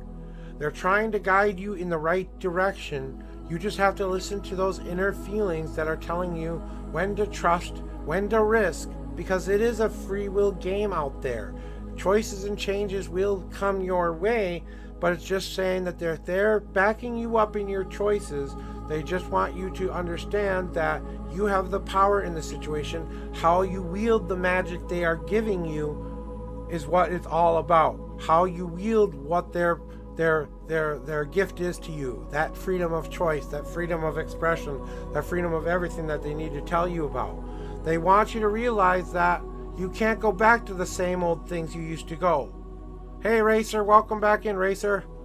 You can't keep going back into the same old cage you used to be in, because you know what that's like. You know what that means. You know how that life was.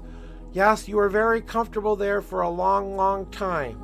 It seemed like the right spot to be, and it's felt very safe, but it's actually one of the most hurtful places you've ever been in your life. And escaping this place was to your benefit more. It's time for you to realize that you took your own key, you unlocked that cage, and you walked out that door proudly. And now you're asking yourself why you left it in the first place? Don't do that to yourself. Admit that you threw that key back into that center of the ring so you couldn't get back into that situation because you wanted that freedom. You wanted that choice, right? So embrace the freedom of getting to know RT. Embrace the freedom of choosing to ask her more about her. Let her know more about you. Let her know what your heart hurts about, what your heart is excited about. Tell her what you're thinking in your head. Tell her every last little thing that's ever happened to you and more if you feel comfortable with that. It's up to you. You get to share the experience she will consume. So you are the plate of food, that you are standing in front of her with a plate of food, and she gets to taste all these little parts of who you are and decide whether or not she likes the flavor in her mouth or not. Does this fill a hole that she's been looking for, or is this just yet another piece of candy and cake that's going to go through my system and not do anything for me? She's not looking for someone to heal her. She's looking for someone to share her life with. His life, sorry.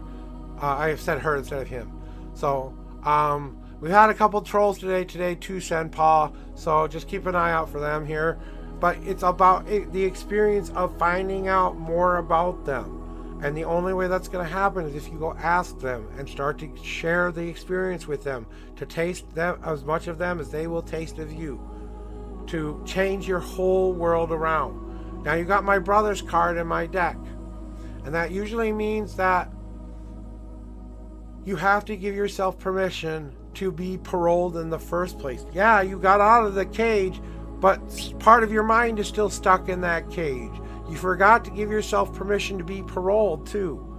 Just because you had a moment of weakness or whatever else may have happened in the past, and you've done all the things that you put yourself in your self-imposed prison for, if you've already paid that price and you've already gone over and done all of that, then all you have to do is leave it all behind and turn your life around into being one more of positivity than negativity.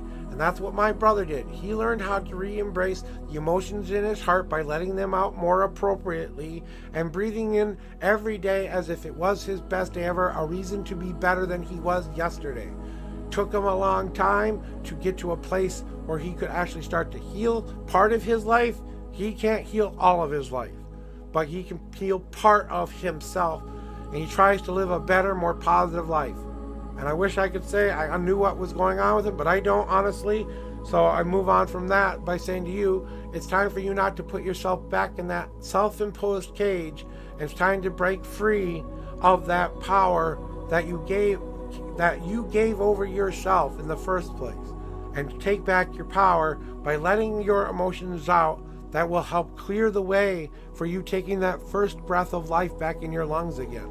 And I think, and just so you know, my brother did have really bad relationship issues before he met the woman he's going to marry someday.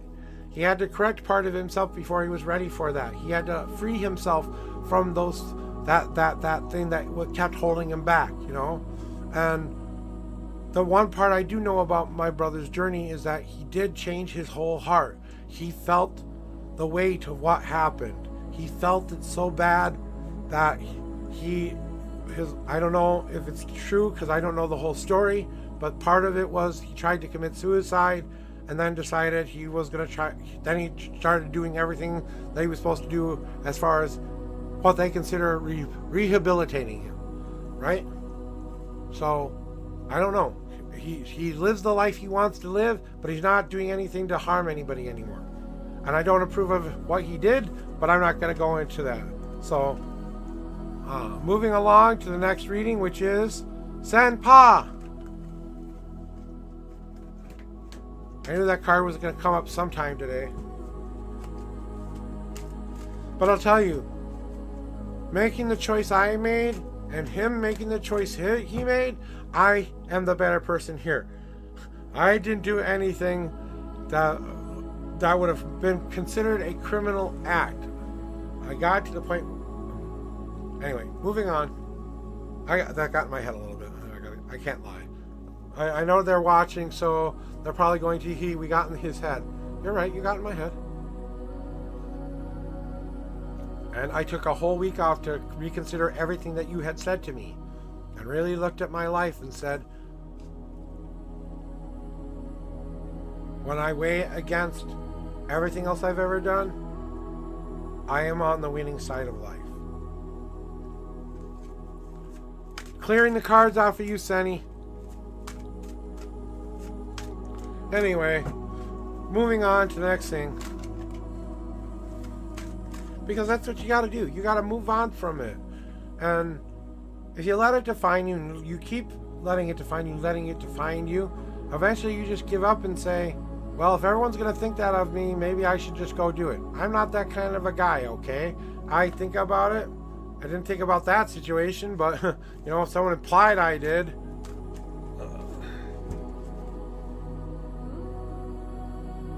And I can't take back a thought, but a thought's different than an action, okay?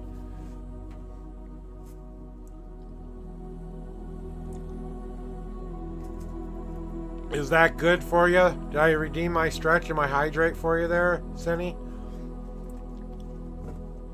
Ready for your 10 and 10? 1, 2, 3, 4. Oops, God cards. 5, 6, 7,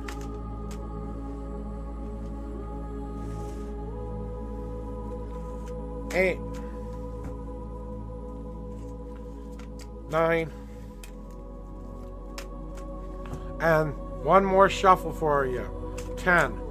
And you have 3 God cards today, Sen. And the 10th card is 1, 2, 3, 4, 5, 6, 7, 8, 9, and you just wanted a general reading, right? Do you want a general?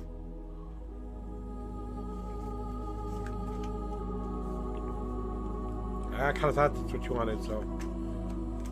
Ooh. Well, Senny. Is it time? Sen, is it time to find out something you've been avoiding? Are you really ready for this moment to find out that which part of yourself that needs to be released the most? Let me start with this. You're more put together than you think you are.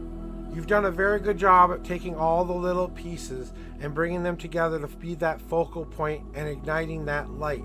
That light is still working on trickling down to everything else back onto your life.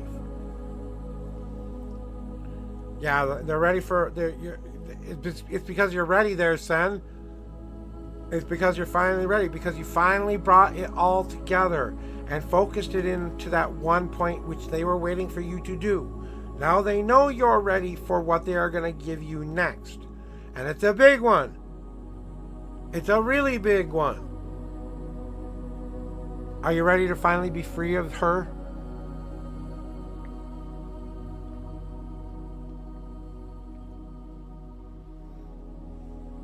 Are you finally ready to be free of her?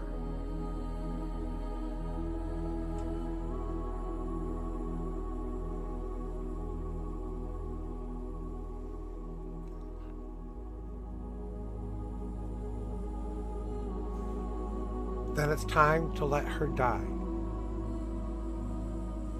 It's time to let her go.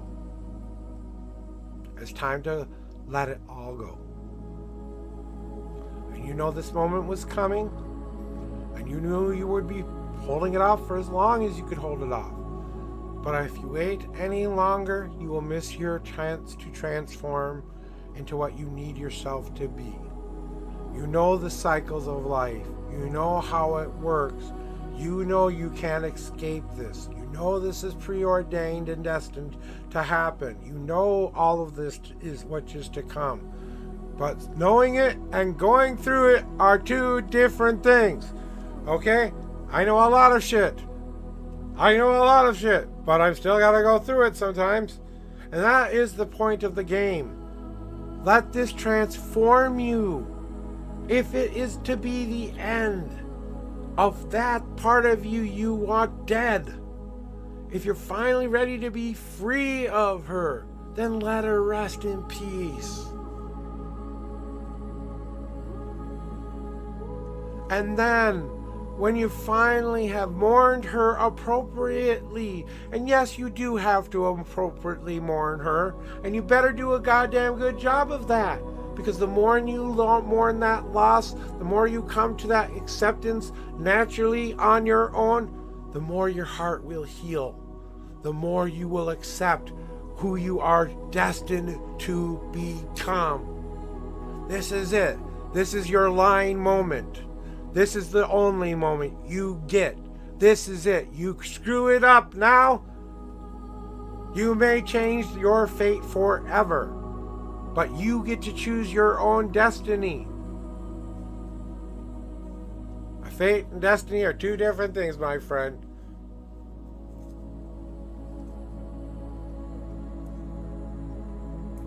And then when you're finally done pouting about it, and you've gotten to the acceptance part, you have to exist as someone new. You cannot be the same person anymore. You have to make this person be who you want it to be. You are in charge of building this person. This is your baby, your soul baby. Well, again, I'm hydrating for Racer. And it's time to exist as more than just what you thought you could be. Be the best you could ever be. Just like what that old commercial was. Be all that you can be without the in the army part, okay? Because maybe, just maybe, son, that's what it will take to finally feel home. That's what it's gonna take to finally meet that home within yourself. You will never feel at home as long as you carry it with you. You will never be at peace as long as you carry it with you. Your life will never get better as long as you carry it with you. Drop it off now or forever hold it in your hand like Gollum's little ring. And you will watch yourself become something you never wanted to become in the first place. And when you look back at that moment and said, fuck, if I just believed in myself and went with it and did everything I was supposed to do, I would have had a different life.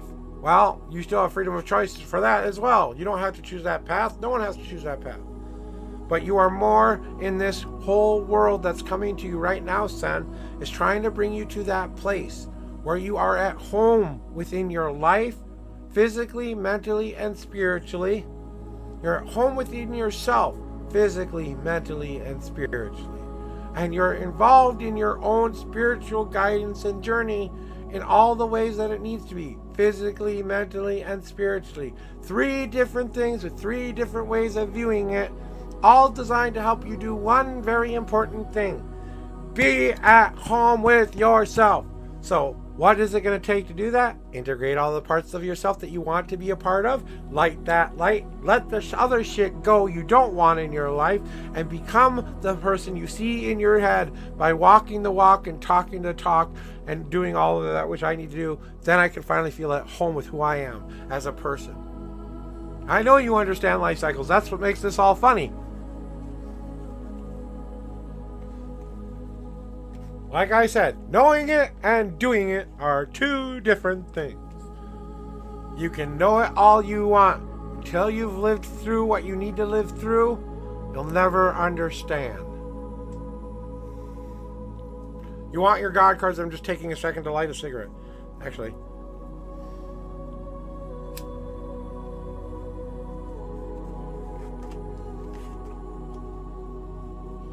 So what does your God come to tell you today? You're more resilient than you think you are. Your armor is tougher than you give yourself credit for. You've built up this shield for a reason. Believe in it, because we believe in you. Glow like the brilliant, beautiful light you are, the soul you are, the truest you are. And don't apologize for any of it. You are the light in the darkness. Never forget that. Honestly, set a new foundation. Set your new spot where you can build that home. Where you can say, this is where I want to live my life. This is where I want to live within myself. I want to feel happy, at peace, at home. Whatever the XYZs of your life will be. But I have to set a new foundation that I choose what the ingredients go into this foundation. This is what I want to keep safe now. Not my old foundation, not any foundation that has ever come before this. All of those have been cleared away. It's time to pour a brand new foundation. So what ingredients go into this foundation? Maybe we should think about that.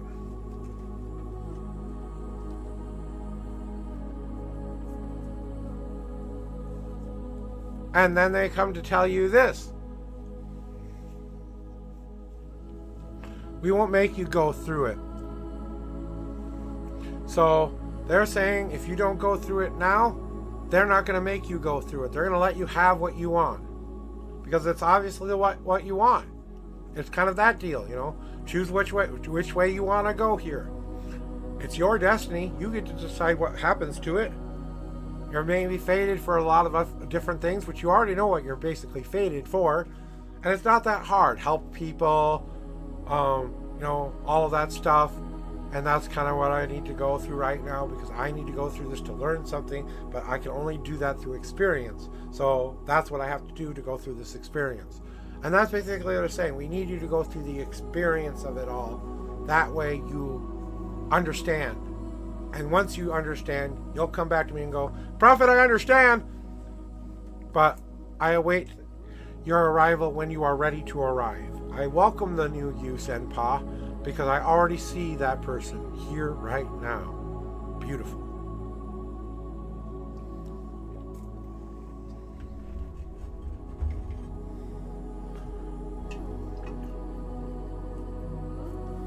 Coffee time. Remember, you may be in a cocoon, but you come out a butterfly. That's what they want me to say to you. Racer, how's it been? How you doing, buddy? Old pal, friend of mine. Nice to see you here.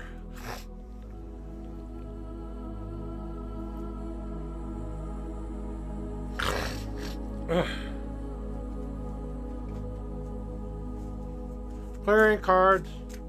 Clearing cards. Clearing cards.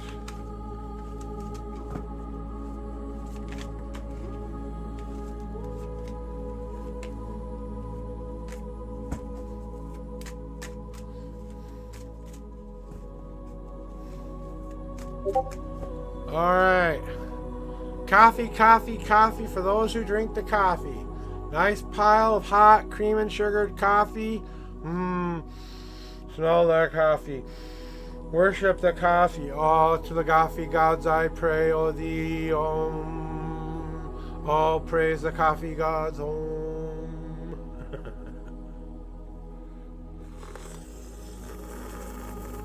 Oh, man. Okay, I can't go that far. Hey, Racer, throw me your numbers. I'm doing great. Thank you.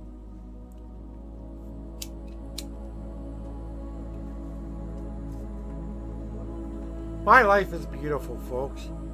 I've had more abundance in the last 6 months than I've ever had in my entire life. You know, the numbers that I asked you for, the shuffle number, 1 through 10, and then 1 through 52. You've been here enough to know that. But just in case you've forgotten, I need you to pick a number 1 through 10. That's how many times I shuffled the deck. Then pick a number 1 through 52.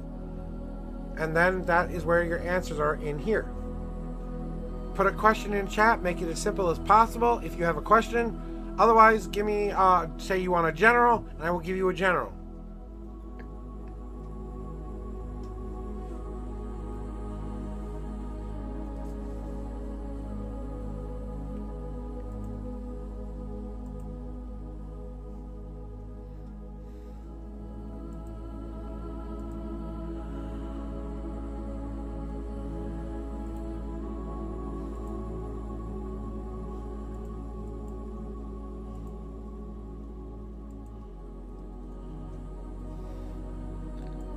I had to fix something real quick. Alright, let's get to it. 4 and 28. 1, 2, 3, and come on in.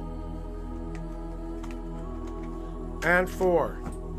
Alright, the wifey has come in. You can leave it open if you want. Whatever you want, either way. And I got a cigarette for you. Okay. From Diane.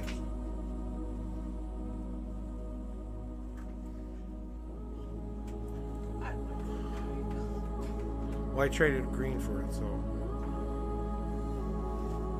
Because I didn't just want to give him green, I wanted something for it this time, so. Alright, here we go with your 4 official shuffles, my brother. Sister, I forget. 1,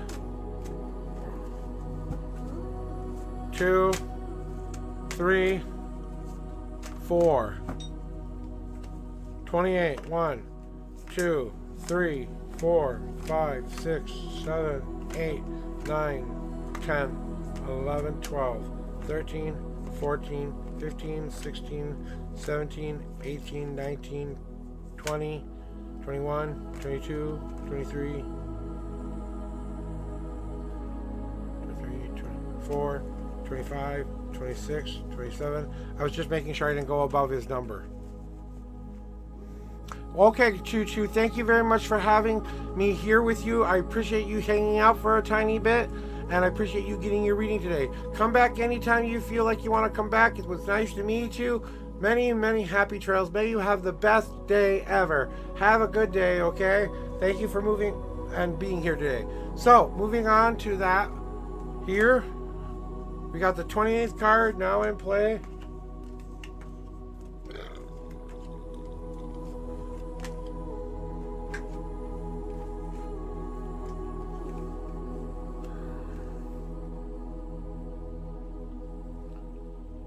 And did you want a general or did you have a question? I'm just waiting to see that. Did you have a question or do you want a general?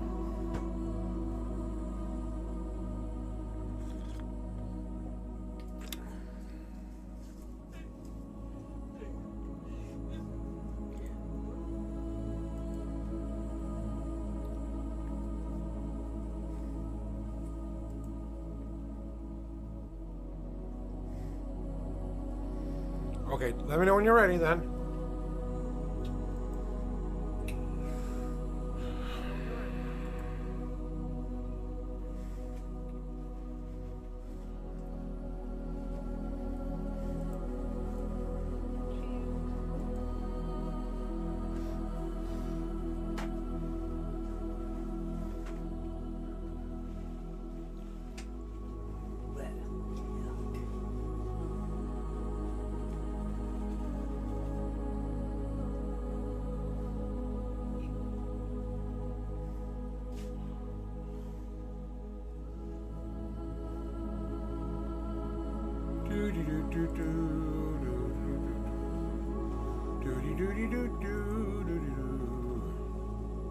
Stop with the doo-doo stuff.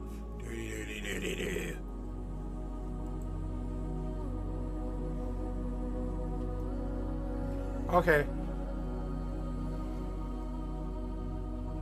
So let's get to doing that, because I was kind of feeling It's going to be a general how you want the universe to know what's going on here. So what the universe is trying to tell you there, Racer, is that this is a time for you to consider your options. That you're kind of being put in a place to consider your options for a reason. You might see a lot of roads in front of you right now and not quite sure which road to pick. The point is time to pick any of those paths. To not wait around for the answers to come to you anymore. It's time to pick up your feet and start to walk towards one of the paths, even if it's not quite the right path at the moment. That means you have choices. You can look back and see how you've done in your past and revamp everything if you want to, but you're still going to eventually have to find a way to face that future you're afraid to face. You can take an easy path, which is goal setting, or you can take a hard path, which is just going after what you want, honey badger, and then taking a rest afterwards. Or you can take middle of the road path where you combine both of those things, cut through the bullshit that keeps you from working on what you need to work on, and then start actually accomplishing what you want to do by an unseen path.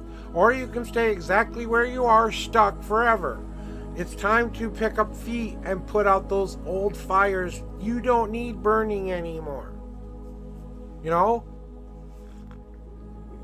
So maybe you have depression or anxiety, or maybe you have a fear or a wish or something that you just thought could never come true, but you still hold a candle for it sometimes. And even though you don't do anything with it, you never do anything to hold any power with it, it just sticks there as one of the things in your mind, one day I will do. You have to put out that fire that is no longer serving you any purpose. And it doesn't really matter if it's one or the other flame. Put all of them out so you can concentrate on the one fire that's right in front of you. You know, that one fire that you need to pay attention to, the one you need to do right now, the one you need to control right now, the one you are working on right now. That's what needs to start to bring the heat up. That's where we need to start to bring the light from, is when we have finished extinguishing all the other fires and we are concentrating on the fire that matters the most, we start to feel that glow and that glaze that we've been searching for inside. We know we have this light within us, but it's not a destructive force anymore. It's a creative force. And creation takes time. It just takes enough time for you to say, this is who I am. This is where I choose to shine down onto my life, the brightest light. Here's where I put my positivity. Here's where I put my focus on. What is that to me? Why is that important? And we're talking a lot about fire, right? So why are you going through what you're going through right now? Because they want you to feed the fire that's right in front of you. Hey, you don't have to extinguish all the fires, but you could use some of that wood to fuel your path. And maybe you overcome some of those things, yes, but maybe if you burn them away so they're no longer a part of who you are, but you still use them as fuel to become the person you want to be, then you've doubled the energy that you were hoping for in the first place. Not only do you burn away your negative energy, you add that positive energy on top of it, and you stoke those flames with both aspects of who you are. Then you won't have any more room to wait. The fire will be too hot. You'll have to get up off of your ass and move. You'll have to move so you can only work on the one fire that's in front of you because you're too busy stoking the fire. And then once you get that fire red hot, you can shine that light wherever you choose to shine it. And that's about it.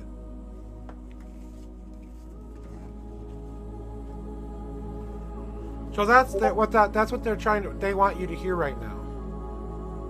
Hey, Uncle, welcome in. Yes, you can have coffee. Okay, anybody else out there who needs coffee? Get your coffee cups ready. Wait, get your coffee cups ready. Here we go. Coffee cup time. Oh, let me pour you guys a nice hot cup of coffee. Oh, look at me pouring you a nice hot cup of wonderfully pre-mixed, your favorite kind of flavored coffee. Oh, aren't you happy? Can you smell it? Can you smell the heat? Can you see it coming off, wafting in your waist? Now that I'm done teasing my wife, here you go. Here's your coffee. She goes, "Urgh." It's hot. Yes. Shit. Hey, how's it going, big uncle? It's going good. If you want a reading, come and get one now. Otherwise, I think I'm going to be closing the queue soon. So, if you want a reading, this is your last chance. Anybody who's out there who would like a reading for today, please put your self in the joining chat there, and then go from there. And Racer, they know you got this. They know you got this. They're just trying to support you in all the ways that they can support you. But they're still trying to let you have your freedom of choice too. And that's not a delicate balance to have, you know? So, you get to choose how you want that light that they're giving you to shine, basically. All right, big uncle, you know what? I'm feeling it. It's time to close the queue down for today. Big uncle, you are my last and final reading for today. So let me clear these cards off really good for you. Throw me your numbers and or question or say general. And once I'm done clearing the cards off, we'll get you the reading you need today. Yeah, he tried to come in my room about 3 times. I just banned him the first 2 times he said anything. And then just every time I said, you come back in here sprouting that stuff again, I'll just keep banning you. That's all I said. I'll have to read you later what I wrote him, but it was a very good, I thought it was a very well done letter.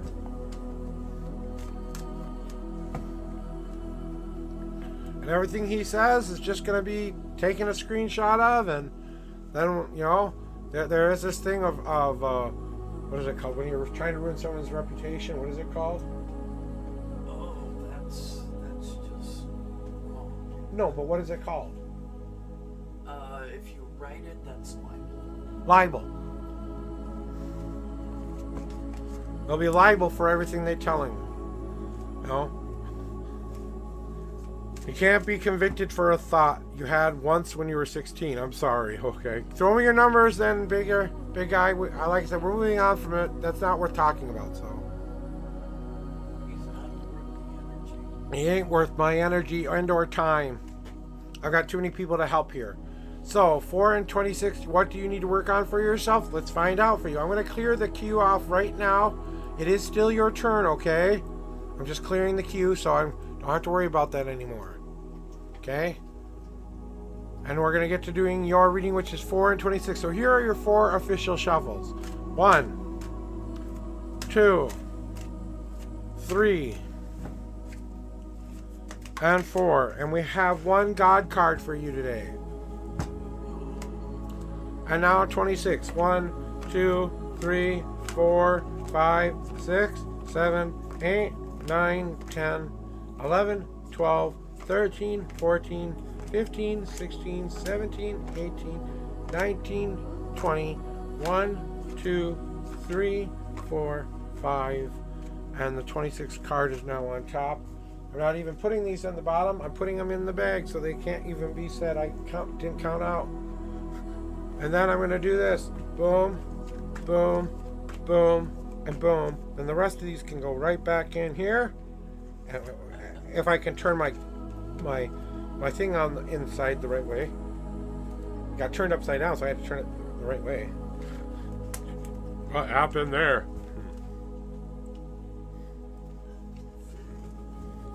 Alright, now we've got all the cards we need for your reading, okay? So what do you need to do to work on yourself, right?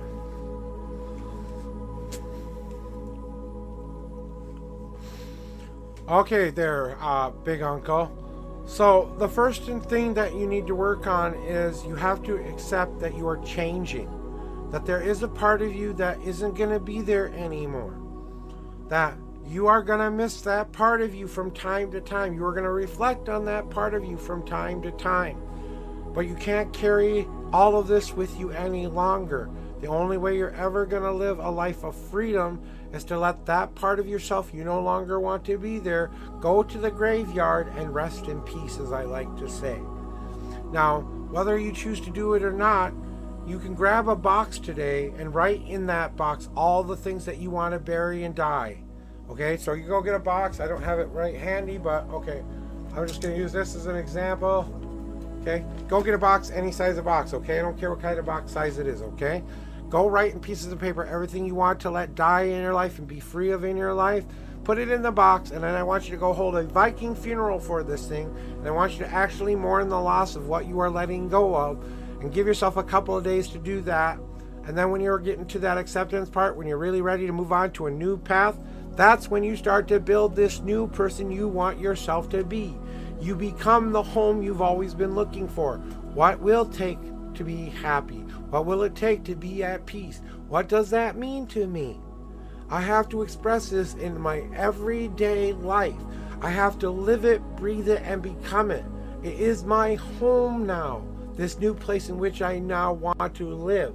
Not in the place I used to be, the place I am meant to be. Then I will finally see my life for how it truly is supposed to be. And I will finally get why I had to go through all of this. It's an awakening. And that awakening is coming. And then you'll see things in a new, different way. When you do finally see it, it will be scary at first. But the things you learn during this time will empower you in ways you will never, ever, ever, ever, ever, ever, ever, ever, ever, ever, ever, ever be ashamed of or worried about any longer. Because they will be the greatest power you have ever had. Because it's time to let it out. To rain down on this world and feed that land you want to grow. You have to start letting out the rain, the emotions that you have inside of yourself, even if it is a light, happy rain, or if it's a storm rain or a heavy storm rain. Today it's howling like a bastard out there, but it's raining very lightly out there. So the wind is making the rain go faster than it's supposed to go. But that's the wind interfering with the rain, right?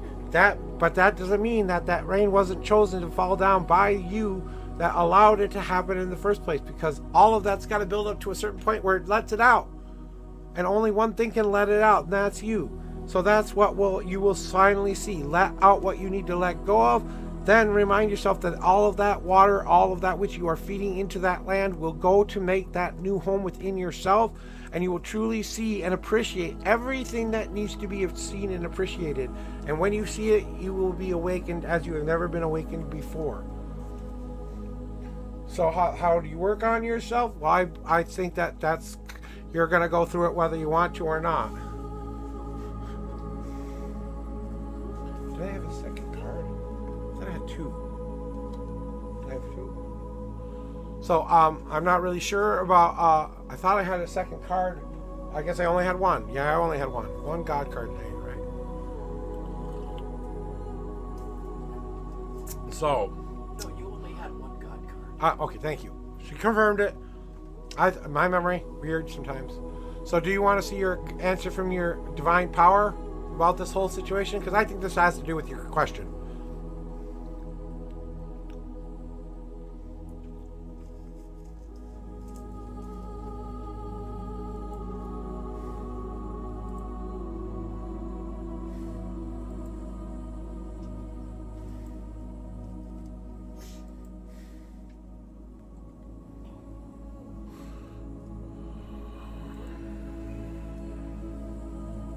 Still waiting on the God card answer there for you there, my friend.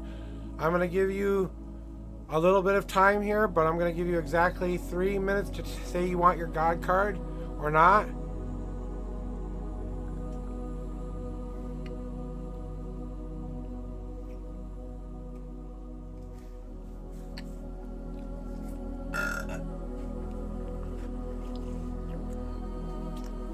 Exactly. Instead of walking the marathon of life you've been walking up to this point, it's time to get into that vehicle that's an easier ride for you to do. The stuff that you know you are capable of and know you have been capable of your whole life. You have a lifetime of experience with it. But you still have to get in the car, take your own wheel by your own two hands, and drive where you want to go in life. You have to obey the speed limits of life. You have to look for the signpost of life. You have to drive at a pace that's right for you. And you get to decide how much longer the journey is, because you know exactly how many miles are left on the road. when we get to the end of what we are passionate about and finally accept that we don't have to gather all of that old junk with us anymore. We pack our new car with only that which we want to take with us, like we're moving. And then we take our friends, our family, the people who are the most important to us, they come along with us for the ride. But that means they might help you with snacks and they might help you with other things, yeah, but they're not going to do anything for you. They're going to be there to support you along the way. You are the one in control of this ride. Where it ends and when you stop to get off of the ride is up to you.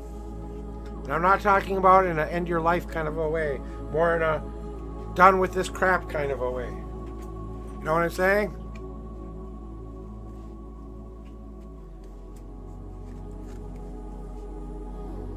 And that concludes my readings for today.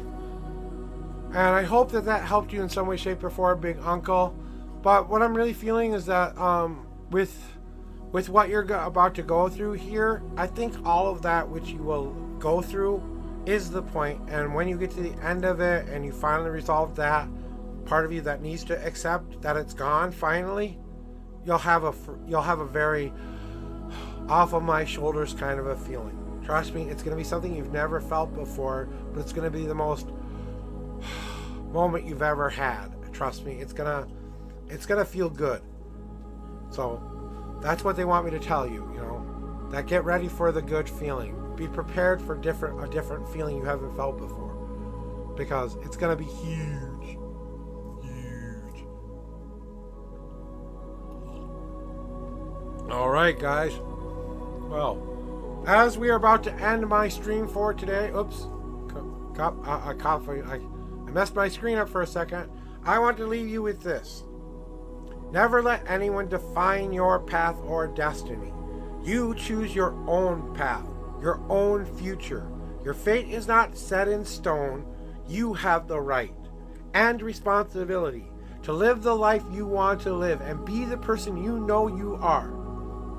Live every day as if it was your best day ever, and it will be your best day ever. Don't let the negative creep into your life. Don't let the trolls or the naysayers tell you who you are. Be who you are and feel the power that you hold in yourself like a lightning will strike the ground. When you strike hard, you strike fast, and you hold no mercy. If you're in the way when I strike,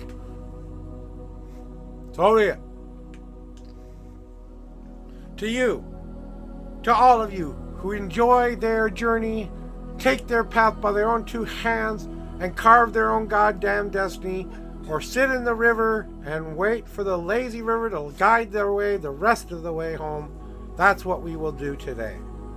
I slay and I lay in the lazy river of the gods, and I take my life back by letting go of my control. And I have a better journey now. And I love all of you.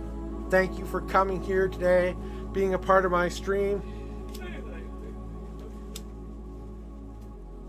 being a part of my path, and accepting me as your reader and your guide in this world. Thank you for that, guys. You make my life complete. You show me everything I have been looking for. You have achieved my goal. My last goal in life was really to be accepted by people for who I am now as a person now. I'm proud of who I am today. I'll tell you that. So, with that said, we're going to go see who we have out there. Oh, we're just going to go fucking there. Jesus Christ. Why am I even bothering with where I'm going?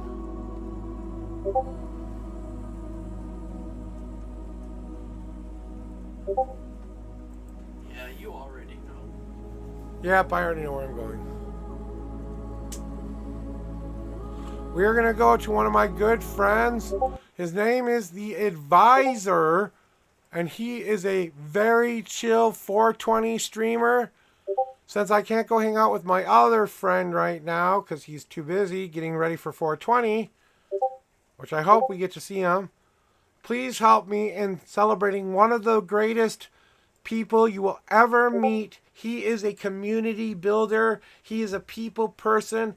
He suffers from a very rare disease, that autoimmune disease. He's trying to get help with his meds right now, and he's also one of the coolest, most laid back, interesting dudes I've ever met. You want support? You want someone who believes in you? You want someone who will keep you up and keep you going? Go be a friend of the advisor. Give him a like, give him a follow, give him a subscribe. Show him the love I show you every day. Let me shout him out real quick. And if you want to, you can follow me with either one of these raid messages. Copy and paste them if you wish. That's up to you. I believe the first one is for non-subscribers. The second one is for subscribers. So go as I tell you to go, for people, and multiply. Please lurk for 5 minutes in their chat. If you don't find and vibe with them up till then I invite you to go lurk and do things in your own different way. No matter what happens today, go get some self-care and love for yourself and love who you are. Pretty brilliant always. Have the best day ever, guys. We'll see you tomorrow.